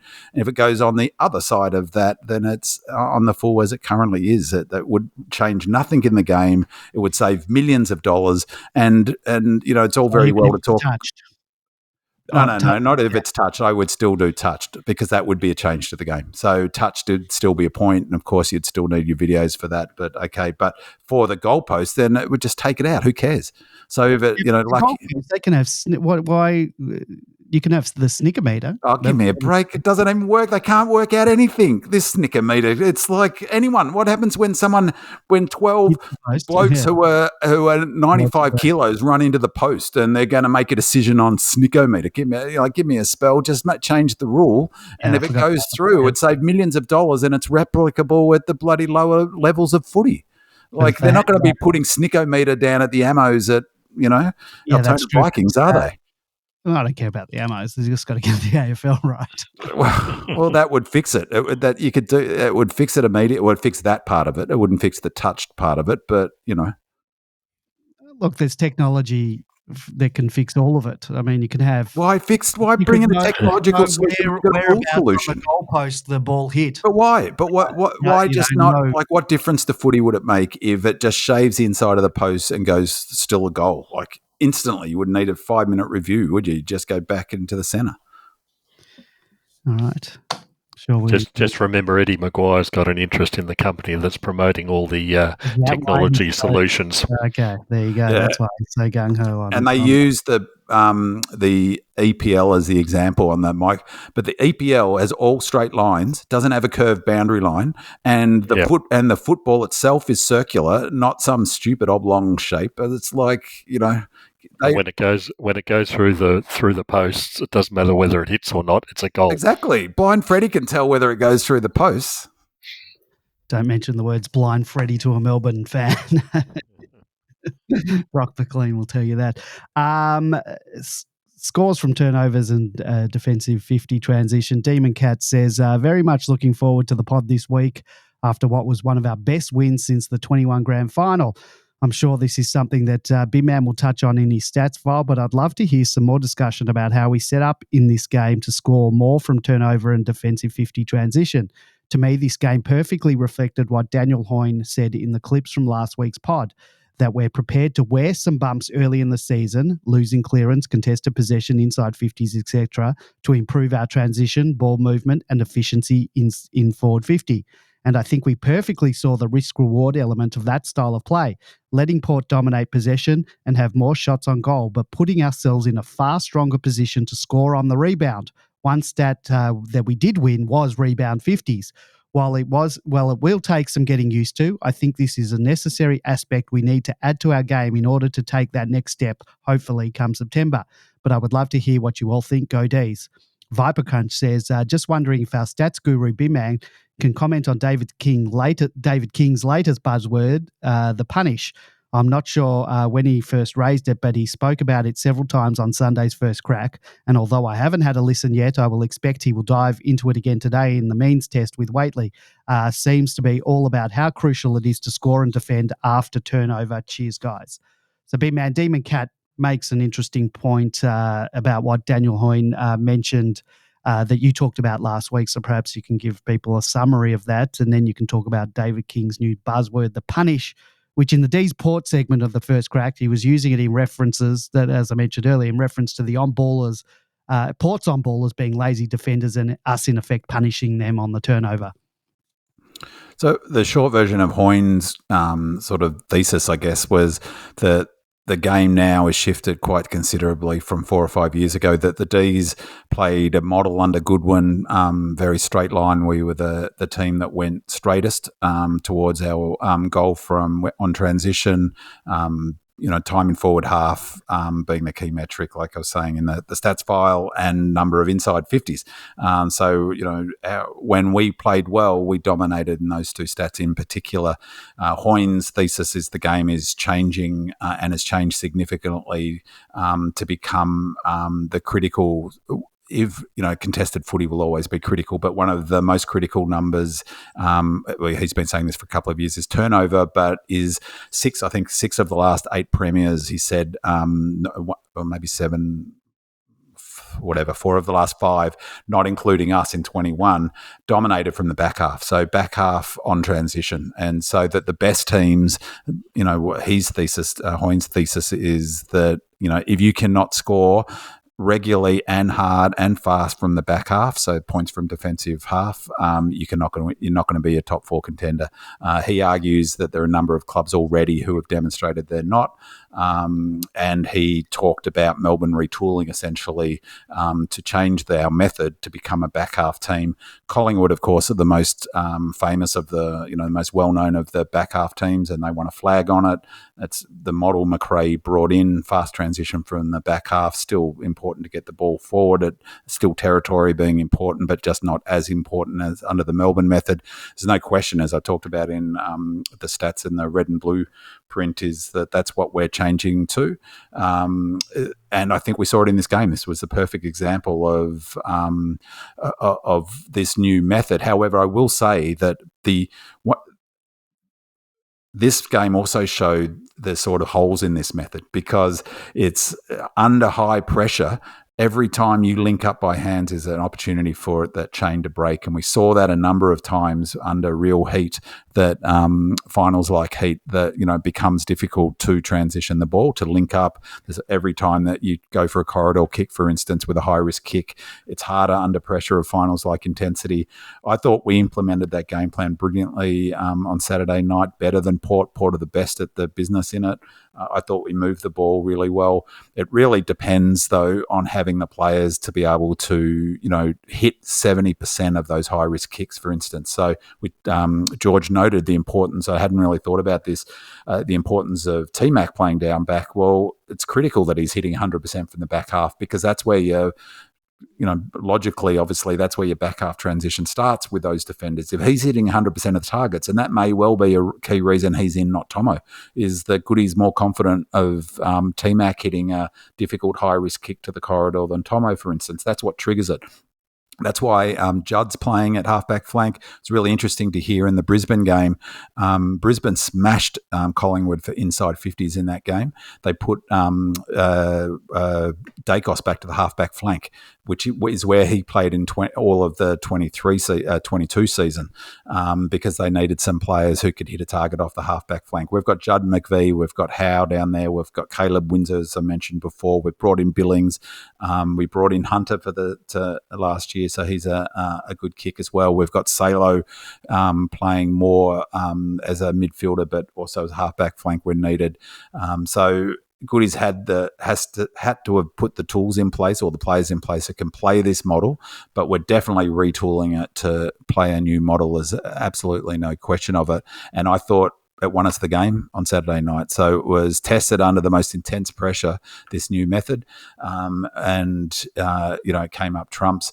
I mentioned this a couple of weeks ago, or last week, 2 weeks ago, when I was talking about, was it last week, Coin, that there are a number of clubs playing a similar brand of footy, us being one, the Swans being one, Tigers, the Cats to a lesser extent, and of course the Pies. So it was fascinating to watch the Tigers beat the Swans with a method almost identical to ours. If you watch the Swans-Tigers game, that McWalter-Uze crossover, we're playing a very similar brand of footy.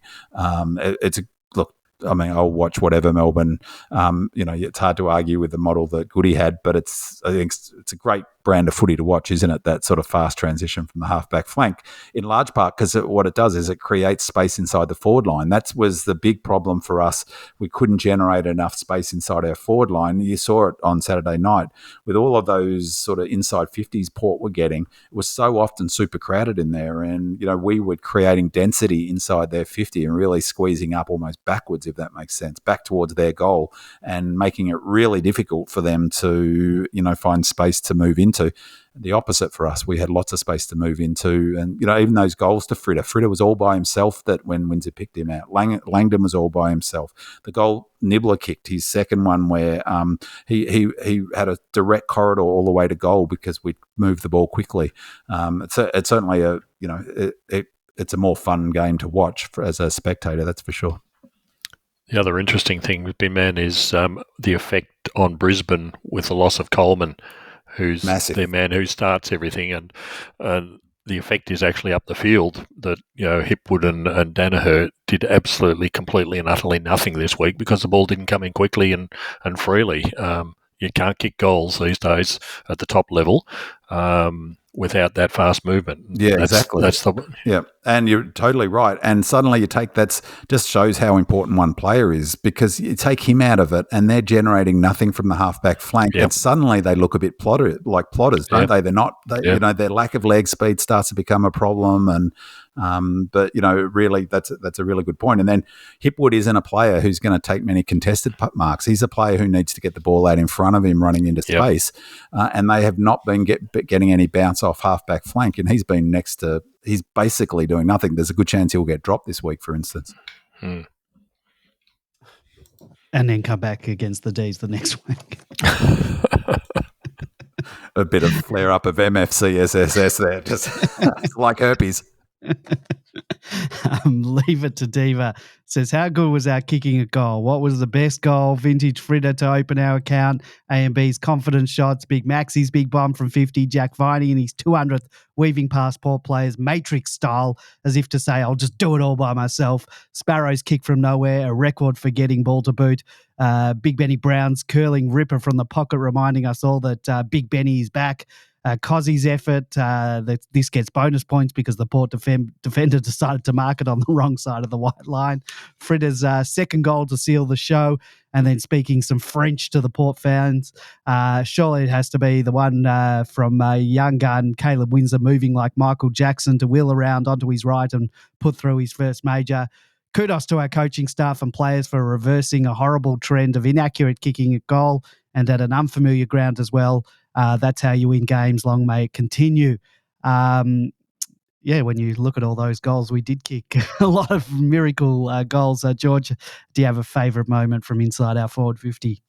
I think they were all fantastic, but it was those real clutch goals, from Brown and Gawny and Fritter in particular. But as I think the last two quotes from Leave It to Diva were, that's how you win games. Yeah, straight kicking wins games, and we should know that as Melbourne supporters, and long may it continue. Yeah. This was great in this game. Let's hope that it continues next week, not just a once-off, but this was extraordinary for us, as Binman pointed out. Those kicks of Brown and the kick of Fritters and the kick of Gawny, it's lucky if they'd get 10% of those across the league, but in this game we got the whole lot of them. So, long may it continue. If you remember this time last year, early in the season, we were very accurate. We couldn't believe it, and then look what happened later in the year. You've definitely got MFCSS coming back. I think, guys. I think you need an inoculation of some sort. The other thing about our accuracy last year, though, that I think is that Fritter and our forwards weren't actually inaccurate. Particularly, it was our non-forwards who were missing. We were missing gettable shots from general play, not from our set shots. Fritter is, I think, the best set shot for goal in the AFL, and Benny Brown is probably, arguably, not far behind, if not better. So we've got two of the best shots for goal in the AFL. In our forward line at the moment. Cozzy's not bad either. So it's really the other players that Nibbler slotting those two goals. Track didn't get a goal, did he? I don't think at one point. So, yeah, I mean, it's really, but again, it's a bit about the game plan, because the thing is that if you aren't getting with the back half transition model, you are more likely to be able to kick to a leading forward into space. So your forwards are therefore going to be getting set shots at goal. Whereas if you're going into a more crowded forward line, it's your mids and the smalls who are getting ground balls who are going to be shooting for goal, and they're not fritter, obviously. So, yeah, some beautiful kicks. Just on that punish, by the way, on that question about the punish, I listened to the means test today, and he was talking about the punish as it related to clearance. So I don't know what he's talking about. I think he gets a phrase from Champion Data, and then he gets his talking points, and then because he was talking about, well, the D's punished on contested possessions, and we haven't. It's something about how well our stoppages are, and but so I'm not sure whether it's turnover. Either way, you've got to punish teams. I'm amazed that Bin Man's listening to David King now. I thought you had a ban on media. Actually, I saw the question in the thinger, and so I listened this week, but I won't listen again. So okay, but I did listen to. We'll hold you to that. Yeah. Butters and Rosie at the stoppages. Royal Demon says, last time we played Port, I thought we were well beaten in the midfield, in particular with the way that we set up at stoppages. Butters and Rosie really shined that night and got the 3 and 2 votes. Butters had 41 touches. Did you guys notice anything we did differently on Saturday night? I don't think that Butters and Rosie were as damaging as they were last year. And you got to remember as well that it was wet, very wet last time we played them, and we don't particularly play well in the wet. B-Man, I imagine you've watched the replay and you said multiple times. Did you notice anything about, they're fantastic players, Butters and Rosie, but probably they weren't as damaging as last year. Well, again, I know I sound like a broken record, but I just find it so difficult, even on the replay. Like I specifically, that's a coincidence, that question, because I was trying to watch for that to myself, thinking, well, Butters got a lot of the ball. What did we do? And I couldn't work out whether we put time into him. He wasn't that. He had.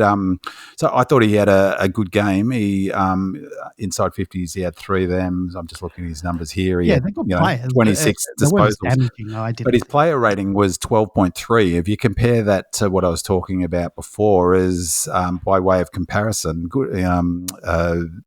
Nibbler had 24, so that is, as I said, a really good measure of impact. So he didn't have the impact he did last time. And what I'm less so Rosie, but I just had to focus on Butters, is that if you look, a lot of his possessions are on the defensive side of the stoppage. So when he did win stoppage balls, a lot of them were on the defensive side, which is something that Goody's done previously, if you're going to lose, you lose to the defensive side. So I would have to look at it again, but I suspect Maxi was often hitting towards, so putting it towards our goal, forcing Butters to get his possessions on that side of the contest. So meaning that, he did a lot of that. We did a lot of that in 22 and 21, where even if we lost stoppages, their ball winners were getting it, but they were sort of either having to kick on an arc or, kick back over the pack, or, and so I'd like to go back into it, but I suspect, half of Butters' kicks were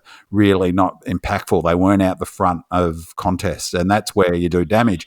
And so I think part of the other thing is that we were setting up for success. That's the punish. What David King did say on the thingo today was how, I think he said we had 11, I can't remember the timing for it, but we had, maybe it was the last half or the last quarter, we had 11 stoppages and scored from 5 of them. And so that was his example of punish. He said that's unheard of. And so I think we set up, if we win it, we're going to hurt oppositions. And, that's why we're plus 24 of stoppages from around the ground stoppages.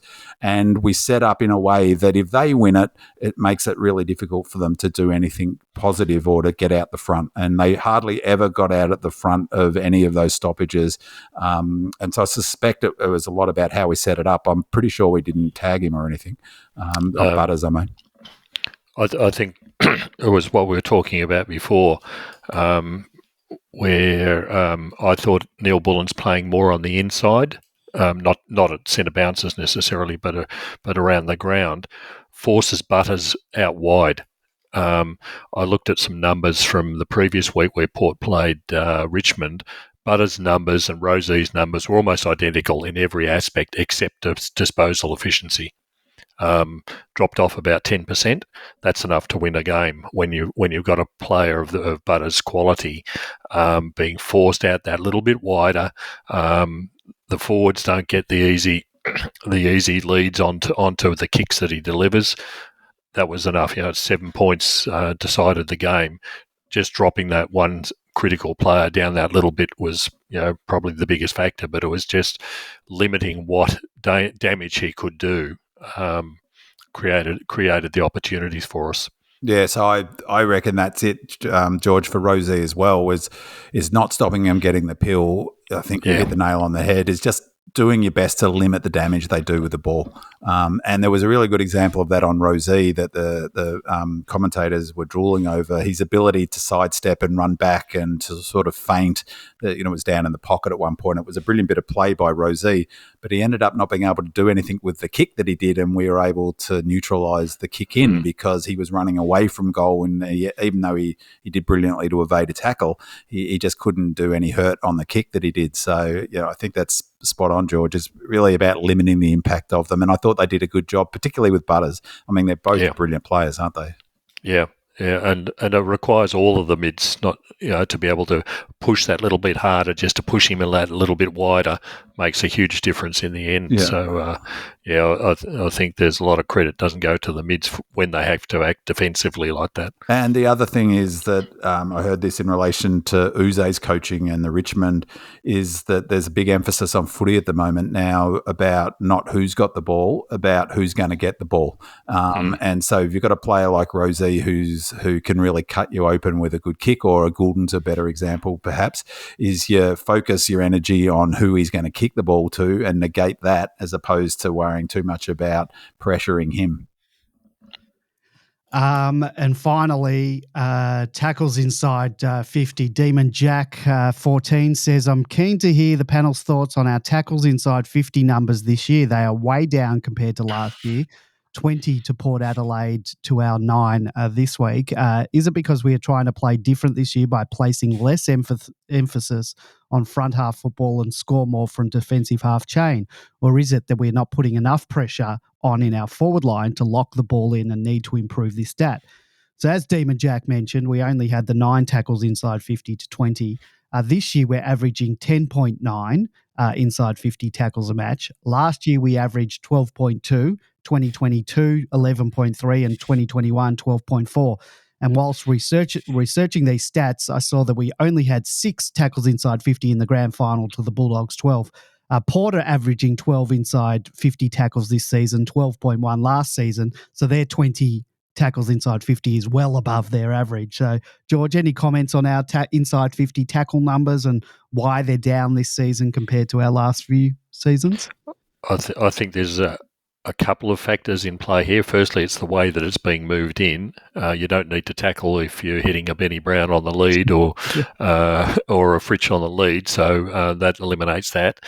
The other thing is Cozzie's moved out of the forward 50 more so than what he did in previous years, and he was our best tackler. And to say 7 sort of centre bounces in this game. If he's in the centre bounce, he's not tackling. He's not tackling. Yeah, so I'm not concerned about ball movement, individuals. Benny Brown's not a big tackler. Fritsch isn't a big tackler.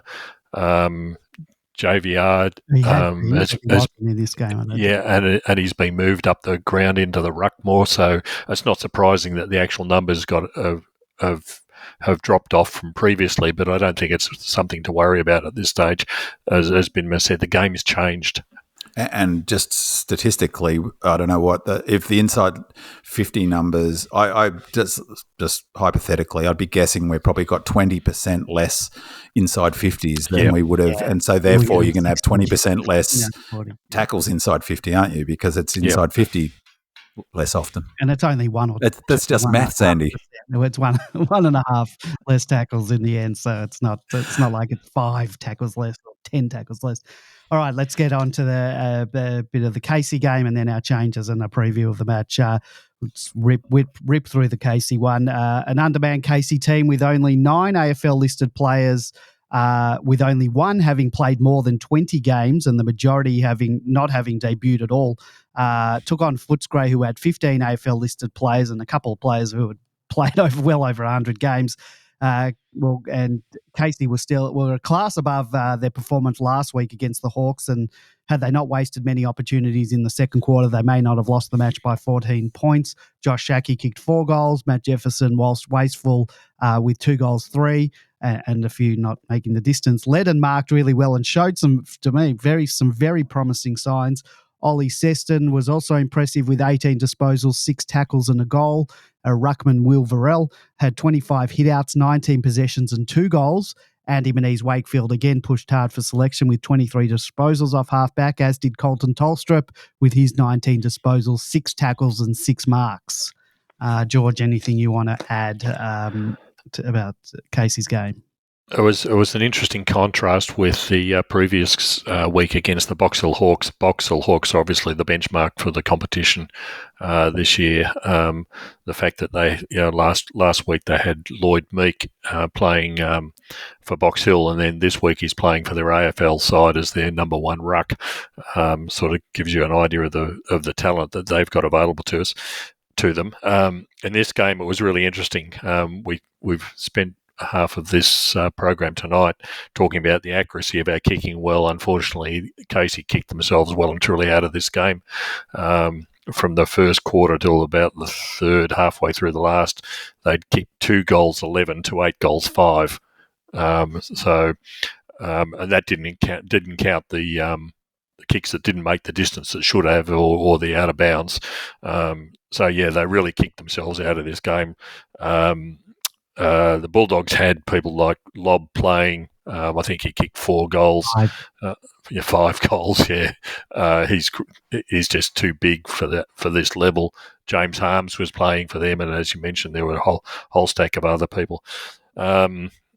Jefferson was an interesting one for someone who barely got a touch the previous week. Last week. Well, he had 6 contested marks in the second quarter. It was just amazing. Yeah, but he kicked absolutely nothing with them. but it was a real. You'd be happy with 6 contested marks for the whole game. But everything that went near him, he marked. So hopefully his confidence gets up around his goal kicking, because that was pretty impressive. Sadly, Fullerton didn't show anything. No. Shackey, despite 4 goals, didn't show anything. It was just a typical performance from him. Wasn't even in the best. I couldn't believe that. I saw, because I watched a tiny bit of the game, but then I saw KC's best, and Shackey kicked. It says goals Shackey 40. He wasn't even in the best 5 players. That was a typical Shackey performance. Unless someone hits him on the chest with the ball, he just doesn't get anywhere near it. Really impressed with Tolstrup. Yep. Really impressed with Tolstrup. There was someone to come in this week. Then there was someone had reported that they've flown him to Adelaide. Yep. So I wouldn't be surprised. Again, for a kid in his second, third game of football, he was in everything. They're playing him in the middle, which is interesting. He's a natural. I don't think when he gets in the seniors, he'll be playing in the middle. But no. Yeah, got to play him at the moment because that's where he'll end up. Yeah. And just that, the same as Windsor. You get these top draft picks who know how to play football. They've got the skills there in the first place, and he's a better kick just than brutal. Windsor. He's a magnificent kick. The Colt. Yeah. And he's brutal. He just goes in head first, straight in. Seston was showing something as well. Finally got a bit of fitness into himself. He's starting to get some positive outcomes as a result of it. Varell also, when you weren't up against someone like Lloyd Meek, had a better chance. And although he was rucking against Lob in a number of occasions, 2 goals in the first quarter and gave a couple of assists as well. So he'll develop very, very nicely. You don't want to be pummeled every week by big giants in the ruck. So he's starting to show something. Really impressed with a couple of players, but at the end of the day, we kicked ourselves out of this. when we really shouldn't have. There were plenty of opportunities to kick straight, and unfortunately Jefferson was the main offender. It cost the game eventually. All right, let's move on to our changes versus Adelaide. Before we get into the changes, though, we were lucky enough to have a Demonland track watcher, Bendigo Demon, attend a training session in Adelaide yesterday.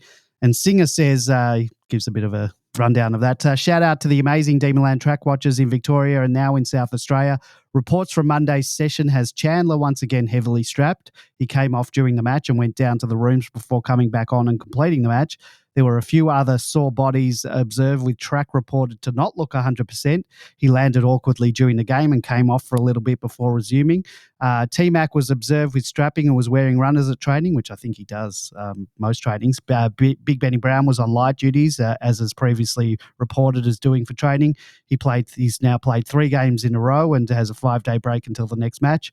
The May injury certainly scuttled plans we had of nursing him through to the bye. Then there's the news that Clary's hand will be x-rayed each week to monitor it, which is prudent, I guess. The training report mentioned Colton Tolstrup being flown up. Do you reckon he could possibly be a sneaky chance to debut should Chin or Track not get up? Unleash the Colt 39. So when I posted the training report on Facebook, someone also mentioned in the comments there that Marty Hall wasn't training either and was being assessed for an injury. And today's injury report from Selwyn Griffith confirmed that Marty Hall will miss the next 3 to 4 weeks with a thumb injury. The injury report also mentioned that Chandler was on light duties due to the short turnaround and that knee complaint, but that he and Maisie were good chances to play if they get through the next session. Given that Marty Hoare is out, we might need Maisie more than ever. And I will add that the players who didn't play for the Ds on Saturday night that either travelled initially up with the Ds or flew up after the Casey game, Colton Tolstrup, Josh Shackey, both came up after the Casey game. So Tomo's there, Laurie's there. They didn't play for Casey. They were up there, I guess, as holdover emergencies. McAdam and Melk, who were still injured, were there. And, of course, May. Lazy says, a grueling game, 31 degrees in Adelaide today. How do we get this team up for another game in 5 days' time? Can we expect at least a few rotations? Demon Dynasty says, does the footy department take an unchanged team in for the Crows or maybe tinker manage a little with, say, Tomo for Marty Hoare or swapping Billing/Wowie as the sub, who I thought did very well when he came on in the last quarter? Some tough selection decisions looming in a positive way. Red and Bluebeard says, great stuff as usual, guys. Please keep up the good work. Assuming May is out for the Adelaide game, where does Petty play? Having him forward in the second half seemed to work better for us than having him back in the first half. So do we start him back, swing him forward if need be, or start him forward anyway, which I presume is what will happen once May returns? Demon WA says, Benny Brown doesn't look like he needs a rest, in my opinion. No change. Although I guess the footy department might want to risk May to play on Tex, who is their talisman. And our good mate Noah from Brighton has this to say. Hi, this is Noah from Brighton. Looking on the socials about Steve May, they're saying he's the potential for next week. Personally, I don't think we should risk him at the moment, especially when it's so early in the season and broken ribs. As much as Maisie is tough as guts, I don't think we should risk it. Want to hear your opinion. Love the Ds, love the podcast, and love the guys hosting it. Thanks very much, and a 6-star review for me. Thanks, guys. Those 6-star reviews don't count, Noah, unless it's on Apple Podcasts. Get onto Apple Podcasts and give us a review there. So, boys, if Chandler doesn't get up, do we unleash the Colt? Given that Marty Hoare is out, do we rush Maisie back? Given the 5-day turnaround, do we manage anyone? Any other changes you might consider? Bin Man, followed by George. Well, leaving aside the fact that I've said I'm quitting from ever making it. All right, George. I thought Tomo would come in last week and he didn't. George was spot on. George called it correctly. So he's the selection whisperer, George. So I bow down to your selections. But I think Chin is out, didn't you say? No, no. He still, he might be out. But, okay, he's heavily strapped. He did. I think he had a knee going into it, and we've all got knees. But he had an injury going into it, and something happened. Now he's got to the other knee. Or was the other one? So the other one. All right. So he might be out. I think Brown will play. May will play. I reckon May will almost certainly play. So the question for me then is Hoare comes out. He's definitely out. All right. Definitely. So does Tomo come in for Hoare?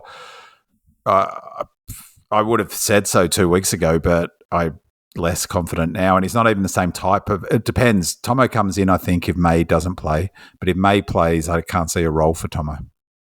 But I'll let George go because he's much more accurate than me on the selections. I think from reading between the lines, there was some vision tonight on the news of May at training.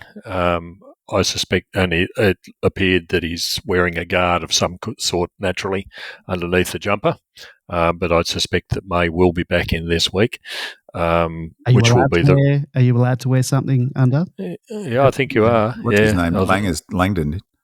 Yeah. Yep. I think he'll be the nominal replacement for Hoare. And then if he comes up against, even with bloody broken ribs, he will give Walker a complete bath in the form that Walker's in. He looks like he's moving slower than May with broken ribs. Yeah. So I think that'll be the easy one in one sense. I don't think Billings will. I think Billings will be dropped this week in favour of either a Tolstrup or a Woden. The other one that was interesting was Hunter. Yeah, Hunter's been given available now. Said available. So that's the other possibility on the other side. No game time, but as you've pointed out, George Goody does that. There's no Casey game this week because of the Vic representative game. Right. Okay. Casey this week. Yeah, but we haven't we haven't heard about whether Hunter's being flown over. I would be surprised if Hunter came in. He wasn't. No, sorry. The Selwyn mentioned in his training report that Hunter will be doing training in Melbourne. He mentioned that he's training in Melbourne this week, so he's not, Hunter's not in the picture for this week. Yeah. Okay. So next week, let's scrub Hunter. But I think Woden or Tolstrup may well come in to play half forward. I thought we might drop. Use Salem more in the mids than what we did this week, for example, but that was before I heard about Marty Hoare. So, but other than that, I think Benny Brown will stay in. He's moving freely. That's the thing. He's moving super well. Yeah, same with Tommy Mack. He's moving freely. That's the important thing. Chandler. In this match, I was worried about him because usually when players go off with a knee injury and they can't run all that well. Looking knee injuries equals ACL often, doesn't it? It didn't seem to affect him. No. He was keeping up. When the contests were there, he was in like he was before. But you do worry about players who've got two sets of knee bandages at the same time. So, and he's been another player who's gone up levels after I've knocked him. I'm gonna. Who shall I knock this week? JVR. JVR. He's been playing terribly. So, yeah, I think JVR. We're seeing the effects of pushing JVR into the ruck as the backup. He's a young bloke and. He's still only 20, 21 or whatever, and it's a long, hard season. We don't have a choice. We don't have a choice. We don't have a choice at the moment. No. If you don't, Shacky's not coming. No. So May comes in, and one of Tolstrup or Woden, I suspect, in lieu of Billings. All right, let's get into our preview. Off a 5-day break, the Demons head back to Adelaide Oval to take on the Crows to open up proceedings for Gather Round on Thursday night. The well and truly under the pump Crows, off a 6-day break and a trip to Perth, have been disappointing in their 3 outings this season, and they've yet to record a win. The Demons have put their opening round loss to the Swans in the rearview mirror and have won their last 3 games on the trot and are looking to extend their 11-game winning record at Adelaide Oval to 12. Master Chief says, is anyone else worried about coming up against a team with their backs to the wall in the biggest round of footy for their state on the Thursday night big stage? No doubt the Crows will be under a lot of pressure in the Adelaide media this week. Beware a team under the pump. How does the panel think we can go about dismantling the Crows? So, guys, are you worried about facing a team that will be under fire all week in their media, under the pump, backs to the wall, whatever other cliches you want to say, the whole footy world will have their eyes on them on the big stage on Thursday night. How do we break their hearts when they might, or at least they should be, coming out breathing fire? George, followed by B-Man. I watched a bit of the Adelaide game this week. They scored 2 goals 5 in the first quarter and 2 goals 5 for the rest of the game. What was it, 38 points in total? No team that's kicking 38 points unless you're West Coast or even Hawthorn at the moment should be doing that, especially when, after I'd predicted that they'd be one of the teams playing in the finals. They're certainly not looking anywhere nearly remotely like that. As Bin Man said, Tex Walker looks like he's playing on one leg at the moment. And he's their main go-to man in the forward line. There's only Fogarty as well, who seems to be in and out of the game at all sorts of times. I just can't see them getting close. They're not even looking like they're ready to beat us or anybody else for that matter. Fair enough call on them making the finals, because like that model that I'm talking about, that I was saying that Hoyne was saying is the future of football, or what winning football, top 4 football looks like. They were the masters of it outside 8. They were the highest scoring team last year, and that came off mad transition from the back half. And they have just not been able to get that going from the back half this year. In fact, they look not fit. It's hard to tell. Like I probably see, lack of fitness everywhere, but they're just not bouncing off the half-back flank. And it made me wonder, actually, is a bit like the Sydney-Richmond game. If you've got two, and so we're now playing that method, they want to play that method. If they go to head with us in that method, they're like their advantage over us last year was they played a different method to us, and that they could potentially unpick us. I wonder what happens when you get two teams both wanting to bounce off the half-back flank. Sort of, you'd nominally think, well, that means you'll get a big, open, free-flowing game. But, Port and Melbourne played that game, and, once you add the intensity, surely they'll bring it into, like they'll do what Hawthorn tried to do, is find a different way and bring it into a physical scrap. But if they do that, we can do that as well.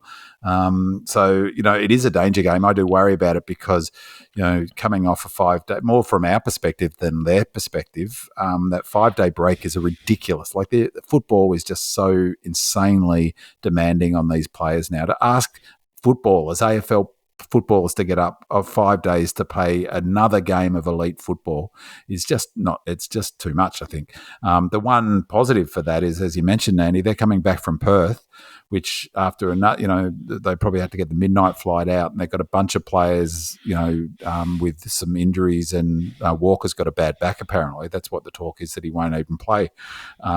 So, it does worry me from that perspective. Head to head, like George says, we should win this game easily, but it definitely worries me more about 5-day break and being able to bring, after such an intense game, after the emotion of Viney's 200th and the effort, I really, I think this might be the game for the younger players to step up and show some leadership and take the reins and, give those senior players that won us the Port game a chop out, basically.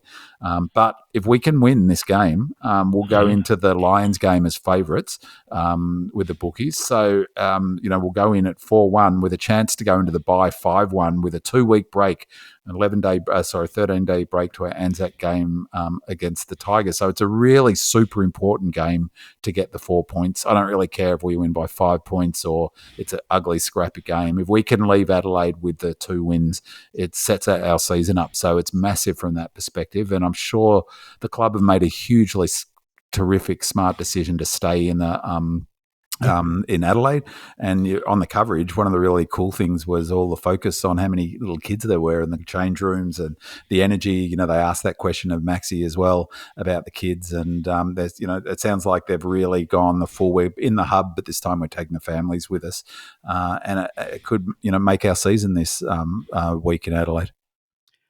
We had to stay there. 5-day break. Yeah. How can you go home after the Port game and go back 4 days later? It's just and ridiculous. We get a week to I think we play when we play on Thursday night this week, and then the Friday night. So we've got 7-day break into, which is good. And the forecast, Andy, I'll cut your lunch there, mates. It's 12 to 22, partly cloudy, which is great. So there will be no dew. Wind southeasterly 20 to 30, gusty about the hills in the morning, light in the evening. Another perfect day for football, or night for football at the Adelaide Oval. Fantastic. That's what you like to hear. All right. Well, let's leave it there. We've hit over 2.5 hours. Didn't quite get to the 3 hours, Lou. I'm sorry about that. You might have to play the podcast in half speed and listen to Stoned Vinman. We will be back next week. So if you want to listen to the show live, we will be back on Monday night. So head on over to demonland.com, Monday night, 8:30 p.m. Thank you to our 5-star reviewer on Apple Podcasts. Thank you, Kieran BJ. Thank you to our commenters on Twitter and Facebook. Emily, my sister. Hi, Em. Luann and Roz. Thank you to our voicemailers, Redleg and Noah from Brighton. No callers this week, but as always, your questions and comments are an integral part of the show. So thank you, and a big shout out to the Demonland posters who submitted questions and comments. Thank you to Red Jacket, British Demon Fan, Pingu, Jane 02, Wells 11, Mandy Lorian, Ray from Facebook, D Knox, Travi 14, Monocular 3183D, Smurf, Palace D, Scroll, Bigfoot, Track Forever, El Diablo 14, Demon Cat, Viber Crunch, Leave It to Diva, Royal Demon, Demon Jack 14, Singer, Lazy, Demon Dynasty, Red and Blue Beard, Demon WA, and Master Chief. Thank you to my co-hosts, George and Binman. Couldn't do it without you.